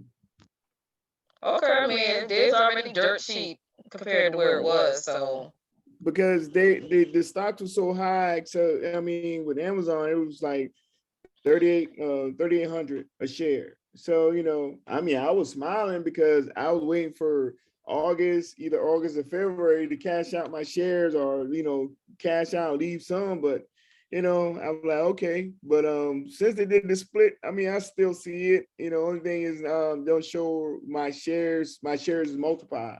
Right. So, you know what I'm saying? So that's the thing. But the thing about it, the state I am in, they take out the taxes, which is this federal, because Tennessee is a non-tax state. So that's a plus. So yeah, they take out their 29.6%. Yeah, because I was just gonna ask you, how are you gonna be able to cash out without that penalty being, under a certain age bracket, and then the tax at the end of the year. So yeah, so now with this split, a Roth IRA. That's what I got mine on. That's why I accumulate my compound interest in. I have 2 Roth IRA, and I have all my dividend stocks going into my Roth IRA. okay. Nice. Wow. Yeah, I said I'm gonna get double this. I may need to talk to you. See how you got your setup. Oh, I know how to maximize my benefits. That's why I say I stay in Hilton and have all my Hilton employees go to Amazon. And I use Klarna to pay for my hotel for Hilton. And once I reach a certain thing in whatever in Klarna, I get another Amazon gift card. This is I do this with everything. So yeah. You know what? That brings a good idea. Z and Kwame, Drew. Maybe there'd be a good idea to do a segment on just that alone, so that we as people can be educated on things like that. How do you maximize your dollar's worth? Kwame talked about stocks and stuff like that or whatever. Z was already ahead, and she's talking about the Roth IRA. She's got two, Right. what are the advantages and things of that nature, whatever the case. Maximize this. Let's talk about those things. You know, I don't mind sitting up here learning a little bit more. I just like, okay, well, stop right there, Z. You said one is what? Where's the split at? 20 to what? Okay, all right. 21. Like people ask me, how do I buy my stocks? I mean, first, you know, I have a polar. I call them my polar stocks. So I have about 9 to 10 polar stocks. You know, like Amazon, Microsoft, Google, blah blah blah blah. So I put it at a stop loss. I have it. Well, if it's in my Roth, I'm going to add to it in my Roth. But I only purchase when it hit the 52-week low. That's what I do. A lot of people say that's silly, but I want to maximize. I don't want to. I hate a loss. I can't stand a loss. It really bothers me. Well, I think everybody has been experiencing that more recently, right? You're But talking the about market is the market remarket. It comes. It resets. I mean, it's going to come back 100. I mean, always first. 1,000% of the time, it's going to recover. Yeah, you're still gaining. So when Amazon get back to the 3,000, what, 8 years? I'm giving it. Some people are saying 2 to 3. I'm gonna say 8. Mhm. You know. So I'm gonna be calling Kwame. So let me get 10K. Let me get 10K. Right. Yeah. What do you Right. think about the housing market? They're saying that we're coming again into this repetitive recession decline for the 8-year mark that we hit from time to time. Do you think it's going to really happen this time? What, a recession? Yeah. Oh yeah, definitely. But you gotta look you at can this. see it. You You gotta got look at corporations buying houses that the average person can't afford. Seriously? yeah. By the time it hit us, you know, it'll be done bounce back. Well, yeah. We wish we make money. We're not going to the houses. I mean, we're not going to the job sites anymore. More people are working from home. You have Yeah. more e-commerce than ever before in history. And now, as we thought, or people thought, not me, but you know, people thought that whole thing with Grubhub and all these drivers that are bringing food and everything else was going to decline. It went up, and I believe it's steady going to go up because people with convenience, especially black folks, we're the best consumers and we're the worst investors. But we love convenience. Yeah, amen to that. They can invent and go change, and when people try to give suggestions, they'll listen. I mean, because I thought, like when he started talking about stocks, I'm like, how can I maximize on the 6,000 max yield and put it in a Roth IRA? Or if I sell a stock within my Roth IRA, I don't get penalized because it's still within my Roth IRA. I can go ahead and buy another stock that I was looking at. So that's another thing would be within a Roth IRA. If I sell a stock outside, I'm gonna get penalized. However, in that Roth IRA, you are protected. Because they're protected as a company for you not to be, basically, as you were stating earlier to Kwame, not to be, or are you an insider when it comes to I'm like, do I need to wait for $50? Hey. You ain't gonna Martha Stewart me. Yeah, no. So what's up? Y'all wanna set this show up for a couple weeks away, so maybe we can get some other people who are also knowledgeable and get this together, and everybody just compound with the information, and so we can get it out there. Yeah. I would agree that for one, Kwame and Z would have that discussion so that they can kind of put this thing together first and foremost, and then set it up so they can have the time first, probably ahead. Right. To get this. They give you that info or whatever, say, well, hey, we ready, let's go ahead and do this thing, get people together. They got questions or whatever the case, this is how we lay it out. Yeah. What y'all think? Yeah, that'd be great. Yeah. If you don't mind me asking, Z, who did you set your Roth IRA up through? What company did you go through?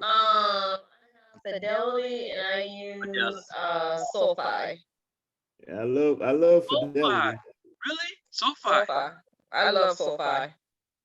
Aren't the student loan thingy or whatever the case? Those are people that refinance student loans and all that stuff too. I guess. You talking about Fannie Mae? You talking about Sally Mae? Yeah, Sally Mae. No, SoFi is like they have the SoFi Stadium. Yeah. Yes. Now they stock dirt cheap right now because I was just anybody invest because the stock like it was what $28 last year. Now it's at $5, $6.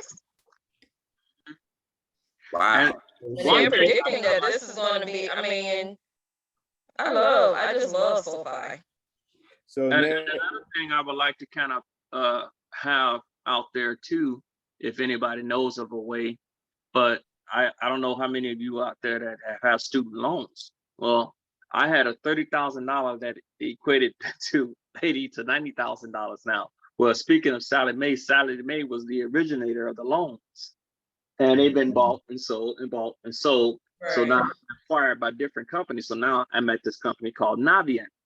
So Navient now holds the loan. So now it's at $90,000. Well, of course, I'll never pay that in my lifetime. You know, they're talking about so many dollars per month, whatever the case. And so you said the original person was Sally Mae, whatever, and another company came and bought it, right? Mm-hmm. And so then another company came and bought it, right? You ain't got to pay that. And back now is in Navient, and I'm in the same situation because Navient wasn't the original creditor. There you go, because they buy it. The new company buy it penny on a dollar. So they add their interest rate on there, and they send you these letters saying, "Hey, you got to pay this or else, set up a payment plan or whatsoever."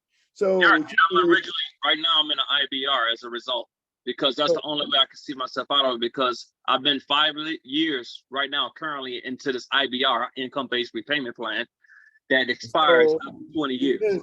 So will we mess up at that when we see this letter and you see these names and then saying that we got to pay this X, Y, and Z? So we mess up at we panic and say, okay, we'll set up a payment plan. But you remember, the originator of that loan was bought out from another company, penny on a dollar. So now there's already bought. They got insurance on stuff like that. So now they're coming after you because they're trying to get what they lost, what they paid for. But the thing is this: you write a letter stating that, hey, I will pay this, but it needs to go to the original person, the original you get the loan from, because you didn't got a binding contract with that person that bought that contract or bought your loan. It's from the original person. Or if you decide to dispute that. If you decide to dispute it, do it by letter or call them to dispute it. And if you are behind, make a decision. If I pay this, then you're gonna show my credit report that I'm current. Or have them remove it. So, but I see what you're saying. We're dealing with the federal government when it comes to student loans, I think. Are we? I'm gonna tell you even something even more, Quan and Z. I actually admitted this into my bankruptcy years ago, even though they were always saying that they can never write off a student loan, right? But it depends. If you file what's called a motion for hardship or something like that, or whatever the case. But like you said, though, Kwam, our ignorance is that we figured, well, for one, I didn't want it to keep affecting my credit because I knew I wanted to move up in the world. And credit is like money. That's like the new cash. As they always say, cash is king, but not credit is. So I know credit is that mark I didn't want to have crushed for the remainder of the time that I have this loan or whatever the case, until I found out a way to kind of get rid of it. Well, this is where I'm at right now. And that's why I gave you all that detail. I'm in 5 years inside of my IBR. So my credit score is definitely up.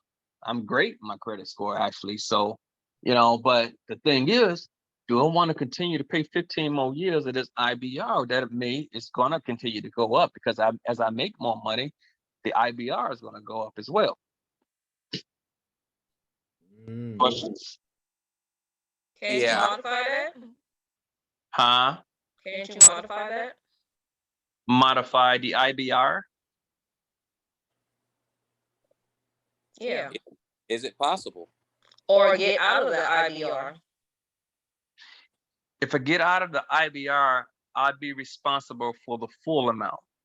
Okay, then after you're responsible for the full amount, can't you set up another payment plan? Yeah, it may not be advantageous. Because the purpose of the the purpose of the IBR is to make sure it's something that I can afford, along with all my other bills. No, you ain't gonna tell me what I can afford. No. Exactly.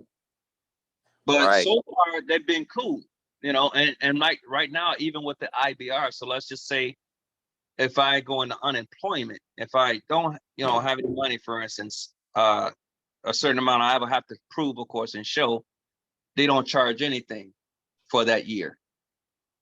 But it's still counted toward the amount of years that's due on the expiration of that loan.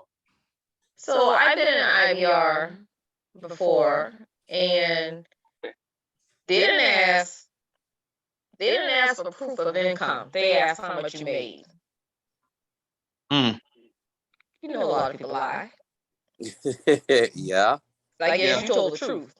So whenever your income goes up about 20 figures, you call them and report that your income has increased. Do you report your income change? First question I got to ask you: how long ago has that been with you? Oh God, this is about 15. Yeah. Reason 15, why 17 years ago. Yeah. So the reason why I asked that, I started this no earlier than 10 years. So I'd say about 7 years ago. And they started having a thing where you would have to reapply for the IBR or whatever it is. And once you do that, you're required, they actually have you submit your signature for the extraction of the IRS, the taxes, to show how much of it you don't owe on what you're saying anymore. And then too, on top of that, on your job, they require 2 to 3 pay stubs, current pay stubs. So you can't go outside. There's no way around that. It may be, but that's why I'm asking y'all, because y'all seem like y'all, financial buffs, and who better people to kind of talk to. I mean, even if you're not, it's good to kind of put that out there to see if anybody knows any other ways than I do. I mean, I wrote my congressman. I wrote the president of the United States when Barack was there. I wrote it even when Trump was in there. But now I'm, and I wrote with, I don't think I wrote with Biden, because I just gave up at that point. But especially with my congressman, and I'm like, man, here in my own state, I'm thinking something's got to give. I told them all of the history, all of the laws that's been brought up at all these other CAs, and all of a sudden now I'm still required to pay this. I said, it just doesn't seem right to me. No response. So student loans are being forgiven. Have y'all heard of anybody student loan being forgiven? Yes, I have. Especially from my school, DeVry. I went to DeVry, and I graduated after 3 years, got my BA of science, and that was in '98 after I graduated. So they had forgiven because of this new thing that came across, all of the loans from 2010 all the way down to like think 2002 or 2000. I'm like, hey, why don't y'all go just a couple more years back, like to 98 and forgive? So I'm like, what happened with that? I don't know. I guess, like I said, that's why I'm asking y'all, you know. Wow. But it'd be good to kind of have like I said, Drew, it'd be good to kind of have a segment on there to talk about finances just in a general way. And as we acquire more people that are interested in knowing these little different avenues, maybe that could be like a part A, part B type conversation about maybe student loans or something like that. You said you had a question though, Drew. I'm sorry. What was your question? I didn't have a question. I'm over here learning. You know what I'm saying? Oh, well, all of what I wanted to say was, like I said earlier, Z, you know, you're gonna run into people who know things, and you're gonna have to have a little trust. And like with you and Kwame, you guys know things. So of course, if anybody who really wants to be knowledgeable on something or wants to take advantage of knowledge that they don't have, they have to be willing to trust. That's I true. I That's agree. true. So, you know, and I appreciate you for coming on. I knew my Benedict sister was gonna bring a little something. I knew it. Thank you very much. Thank you very much. And I'll add to it as well. I mean, I don't want you all to feel like, especially when I know how it could be when you've been gifted with so much information to be able to present, and you always feel like, you know what, it'd be good for somebody. I can show somebody or teach somebody the things that I know or whatever. Just like when Kwame sit up here and said, I don't know if any of you brothers are sitting up here, think of whatever, investing and blah, blah, blah. That's how he started the conversation. Remember that? So Yeah. when people sit up here and when they're set up or whatever the case, and you all are spitting that knowledge or whatever the case, don't get discouraged. I hope you don't, because you all are the ones with the knowledge and everything else, because you're gonna have people that's gonna challenge your intellect or whatever the case. This ain't about being challenged, it's about just learning. All You it, know, it comes from trial and error, man. Trial and error, what we dealt with in the past, or friend of a friend going through situations, especially when hard times and people can't afford where they live at no more. Then they get addicted, and then it's on their credit report, and then 2-3 years later, that same complex been bought out by another company, Right. penny on a dollar, and then they come after you. So they come after you, and you just you like, oh, I set up a payment plan. No, don't even say that. Don't even have that conversation. And they say, hey, it's going to be on your credit, and you go ahead and dispute that. And they say, I would like, because you didn't sign that contract with the new people. Your lease was signed with the original people, because again, they bought that whole complex penny on a dollar. That's what it did. So now they're trying to scare you with that scare tactic so they can get some of that money that they paid for that property. So therefore, you write the all 3 credit rules, or whoever who put it on your credit, which report is on, you handwrite it. Do not type it. You handwrite it and say, please put please send my payment, not payment, but please send it back to the original contractor or original leaseholder, the holder. And then they got 30 days to respond, because guess what? They ain't gonna respond because the original holder is no longer exists. They done bought out. So that's a cheat code, basically. Yep. And when you send a letter, make sure it's certified. Exactly. Make sure it's certified. Make sure it's certified. They know they got it. Let me tell you, true example. Y'all remember Freeman Jewelry, right? Oh, Damn. That's like, oh my Lord, what was the other jewelry store? no, who's that? I don't know who that is. Silver something. Oh God. Freeman Jewelry was a popular jewelry store when we were coming up, and Right. whenever you wanted a chain or a ring or something, you wanted the flaws, you always went to Freeman's, and they gave I had Freeman's card too. yeah card. And, This you know, been, oh man, I think it's been over what, 10 years now? 10, 15 years. I got that card in undergrad. I'm like, that's like, that's how long it was. So, yeah, so just say what, 17 years. Mm-hmm. So, hey, this right here, 17 years. So the funny thing about it, I made payments whatsoever. Then you start moving from place to place and stuff like you lose track of this and that and the third. So oh well. And then 5 years later, no, it was more than 5. It was 10 years later. I get a letter from another company saying that they bought out Freeman's accounts and this and that and the third. Contact us, immediately, because I still got the same old email address. So to resolve the situation, are we going to court or whatever? I said, go ahead and put it on my credit, see what happens. Y'all going to court? Yeah, ain't not gonna happen. I did that right. I did that letter, never seen it again. But see, the thing about it though, Kwame, is well, obviously I had to sign and in order to have the IBR. And that IBR is under the direction of Navient. So they could fight that back even if I wrote a letter to them and saying that you all are taking over the originator of the loan.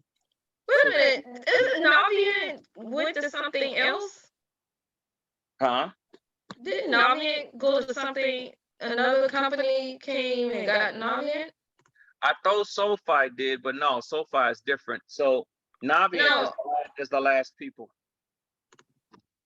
Sallie Mae was first, and then it was some bank corp or some bank something or whatever, and then it was another one, and then Navient. Bank USA was one of them. I'll find out more on that. I got a attorney friend. I'll find out more of that because you're dealing with government, federal government, because you got a loan. You know what I'm saying? So I'll get with Sean about that. He'll break it down. Now, thank you, brother. I appreciate that. I can definitely use that help because I went so many avenues and I've gathered so much documentation from even originator of the loan, which showed the amount for a $17,000 what do you call it? What type of loan is that? Subsidized loan. Yeah. And then I had a $17,000 unsubsidized loan, which came to a total of $34,000 in the year of 98, which was due in payments after the day I graduated. So that was after in 98. So, but I went through so many forbearances, trying to extend it or whatever, because I couldn't pay the full amount of this and that. I was barely making what I should, as they quoted saying that I would, this job, that job. But after you was busy buying suits. That what you busy doing.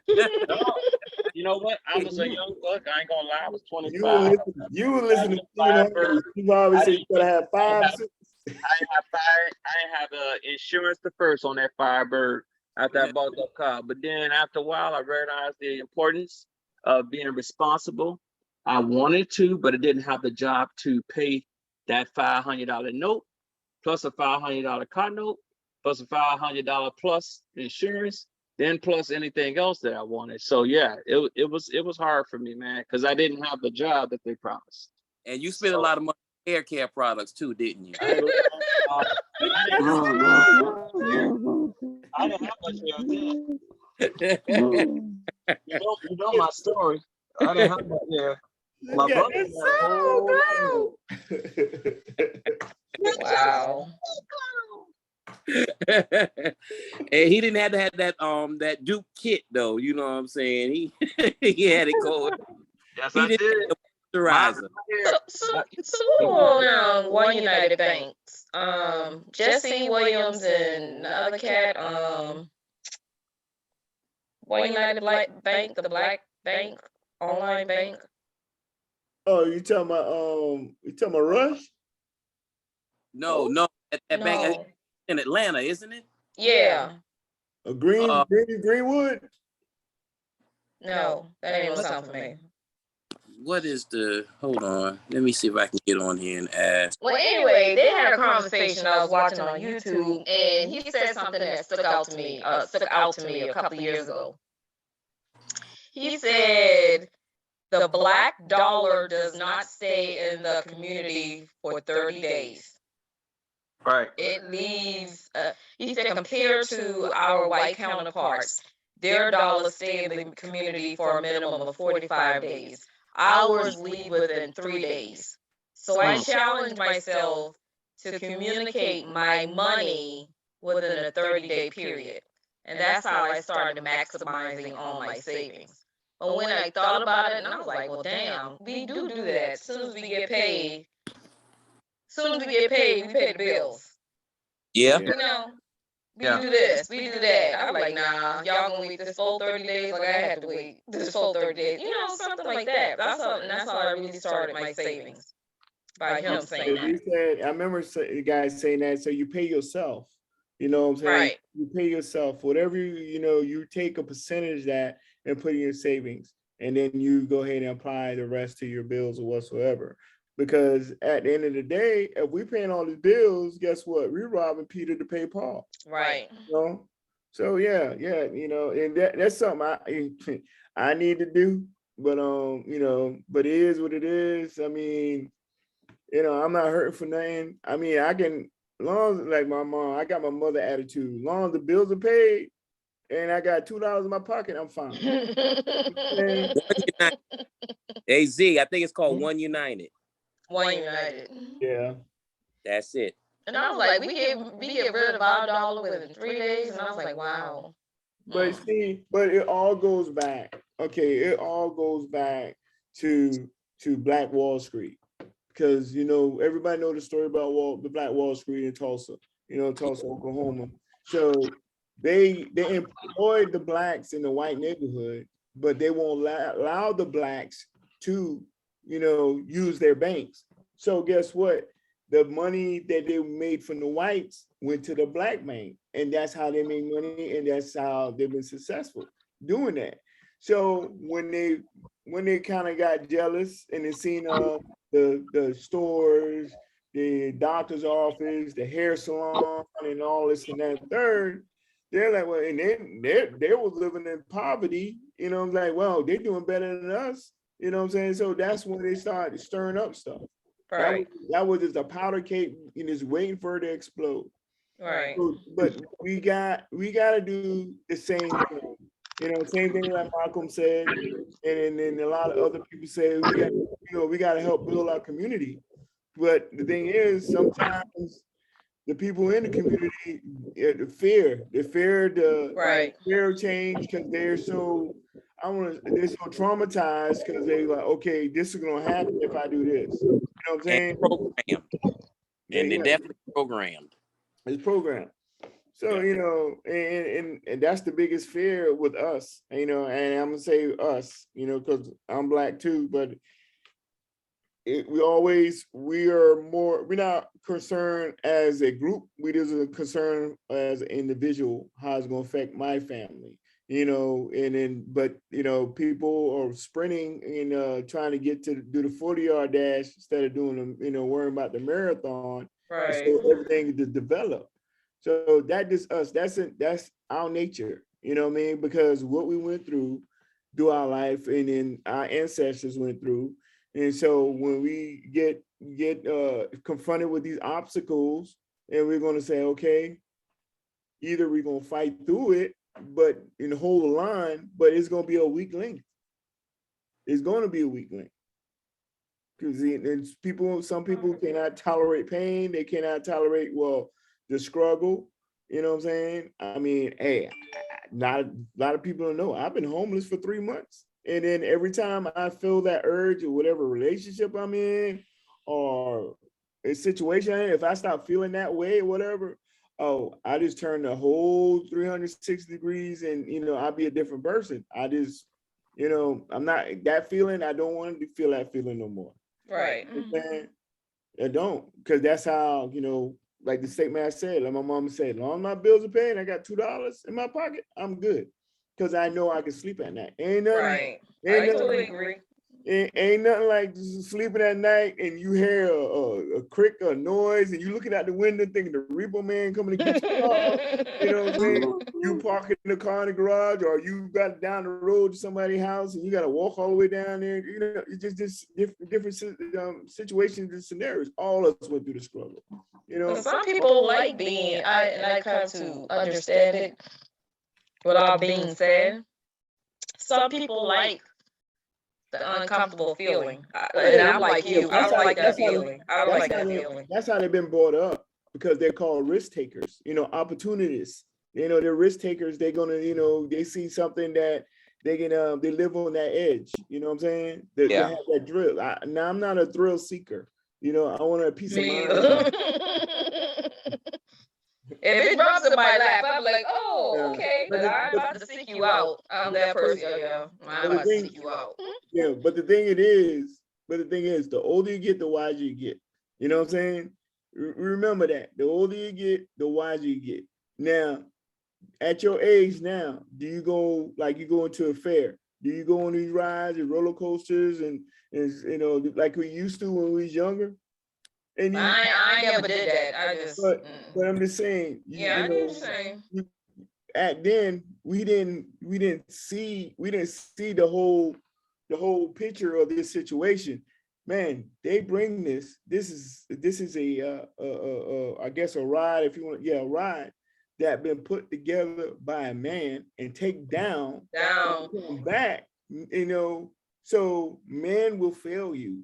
You know, mechanical error, it will fail you. Yes, So yes, indeed. you're putting your life, your kid's life, Yeah. his life depends on. I'm gonna use me, Kwame, because he's a doggone carny and he's putting this stuff together so he can ride. You know what I'm saying? I might have had a bad night. I went out with the fellas, got drunk. You know what I'm saying? And the inspector been with me to inspect this ride, so it cleared to go. And you know, like, man, you good, and taking your word. Yeah, really, right. Yeah. Hey, So you know how good we are leaving extra parts. So what's this screw go to? Oh, don't worry about it. That's just an extra part. exactly. Damn.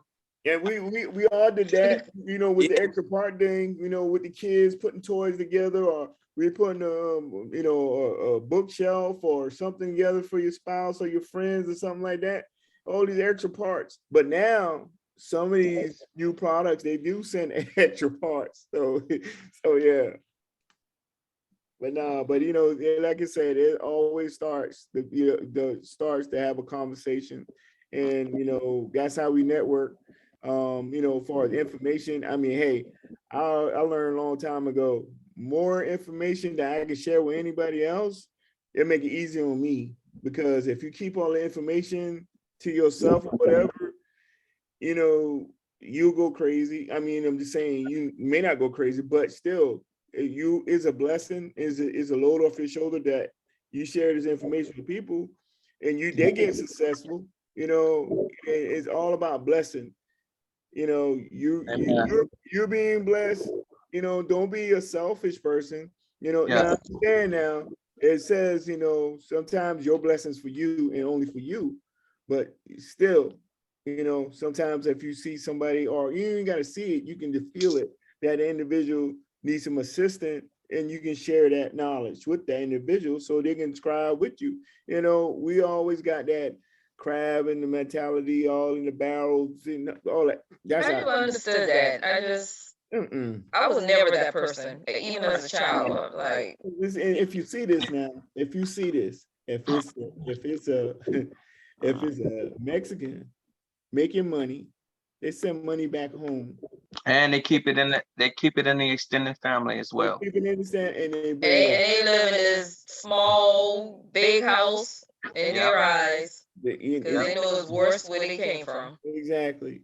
So, you know, same with us, you know, with us, some of us are humble, and we went through that process, and we know how that feeling is, the struggle. Some never don't know the feeling, how to struggle.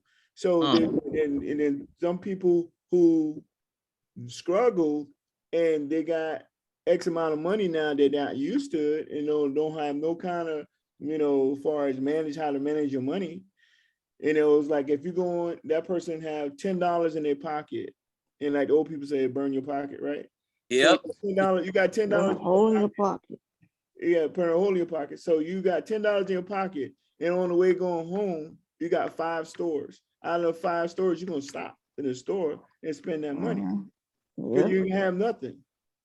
Yeah. And see, what I've learned and I've heard, just from a lot of people talking about things like this, everybody's rock bottom is different, and everybody hasn't hit rock bottom. Our rock bottom, like you, Kwame, my cousin, the one who's had it all. I don't know what his rock bottom is, but I already know if I had touched what he touched, my rock bottom would have been long time ago.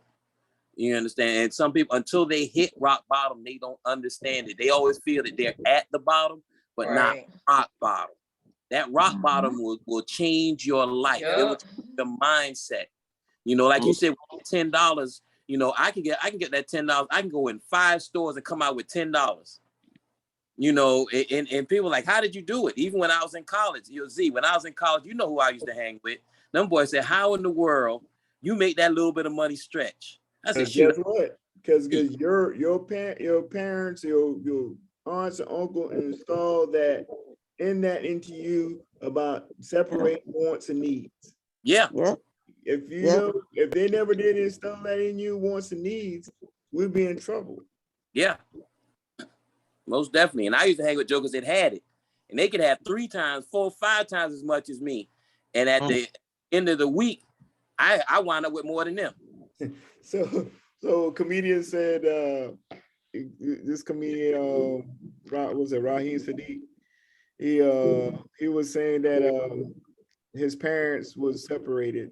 So we live with mom had, food, everything there whatsoever in the house. Dad, he was a hustler, you know what I'm saying? So they went to the supermarket and he was looking at them crab legs. And the mom said, okay, if you want the crab legs, you're gonna have nothing to eat for the next week or so. You know what I'm saying? So he like, okay. So she got what she needed. He went to stay with his dad, and the dad said, I see you looking at the crab legs. And he was like, yes, sir. He said, go ahead and get them. He said, well, we ain't gonna have nothing to eat for the rest of the week because his mom had them stole that in his mom. Yeah. Man.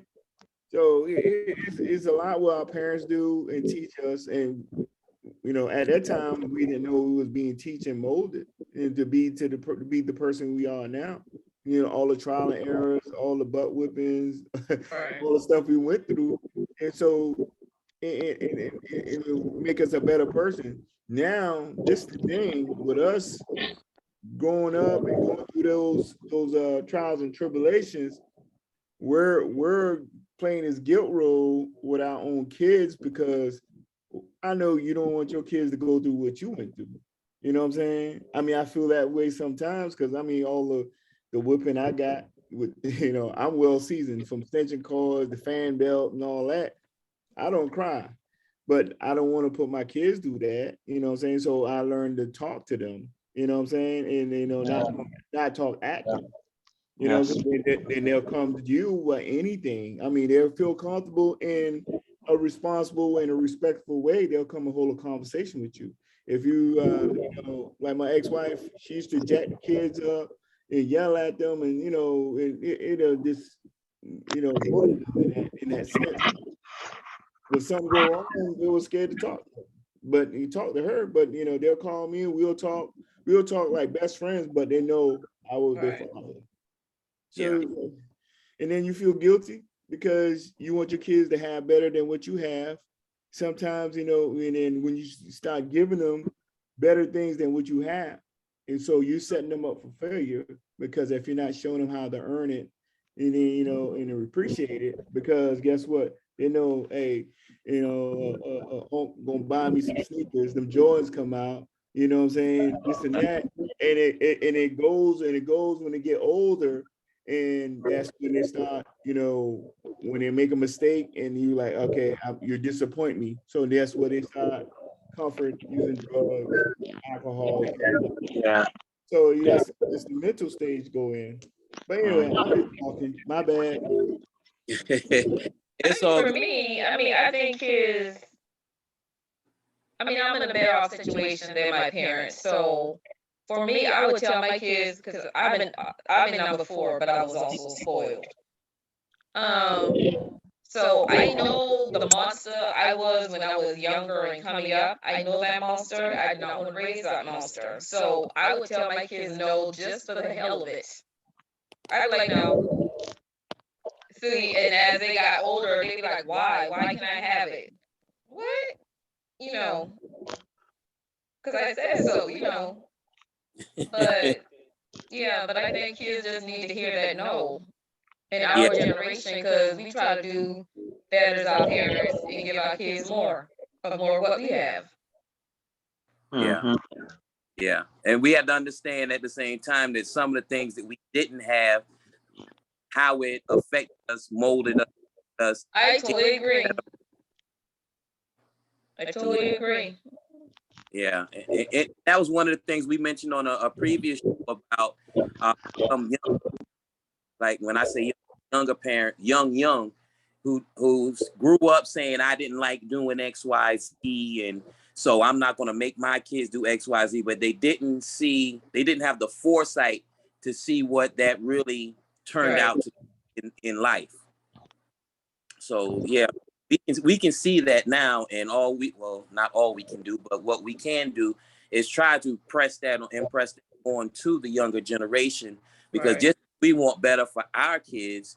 If I'm hoping I overstep my boundaries and saying everybody that's on here tonight wants that for our people. We want better for our people. Right. So in order to do that, we can't, as we said, we can't just keep these gems. I have a phrase that I like to say. I like to say that information are really jewels that increase in value as you give them away. Message. I like that. Thank you. You don't read some of my poetry sometimes. You get that. Okay. But yeah, I mean, it's just one of the things that, as we get older, sometimes we get opportunity to sit back and think, and it's like, oh, dang, you know what? I really have to thank X, Y, Z, and a lot of it is our parents and grandparents who taught us things that we didn't know we were learning. It was kind of like when he was waxing off and he was learning, didn't know he was learning. And that's kind of like what they did with us. They taught us things that we didn't know that we were learning values. Right. And we were learning life hacks, and all of us, I think all of us can think back to at least one or two things that the older generation, I'm not talking about our parents, I'm talking about the generation before our parents, has told us that has never left us. Yep, always eat grits and eggs. They told me if somebody gives you $1 for work, you give them $1.50 worth of work. So my work ethic has never been questioned in any job that I've been on, because that's something that stuck with me. So they like, oh man, you really get into it, man. I'm gonna get paid. There's no way in the world you're gonna tell me you just gave me a paycheck. Right. Yeah, it's true. Okay. So here we are, almost 11. Well, it's almost 11:20 on our side, 10:20 on in Wisconsin. Yeah. This thing I'm gonna chump it down, and I appreciate everybody for coming on. I definitely appreciate these cheat codes. I already posted on Facebook. Shout out to you guys for that, and I will be downloading it tonight and putting it on YouTube and posting this, because this was something definitely needed, and it's definitely something that it really needs to be out there, this information. And as we come together as the funky uncles adding on the aunties, and we really want to get to the point where we can network and build better. Yes, sir. We want to be better. We have to build better. We can't wait on anybody else to do it. Those of us that don't know will learn. Those of us that know will teach. Yeah. And that's how our predecessors did it. Right. And there's nothing saying that we can't do it too. It may not be at the same number, at the same level as others have done, but as long as it gets done, because every step forward, no matter how big or small, is still a step forward. Appreciate that, bro. And Kwame, and Z, I'm looking forward to whatever you all got planned, because my ears are gonna be open. Over here with a new book. It's a pleasure. You need some olive prayer oil and some knee pads and a Bible. Stop praying. Stop praying. Oh Lord. But once again, I appreciate everybody.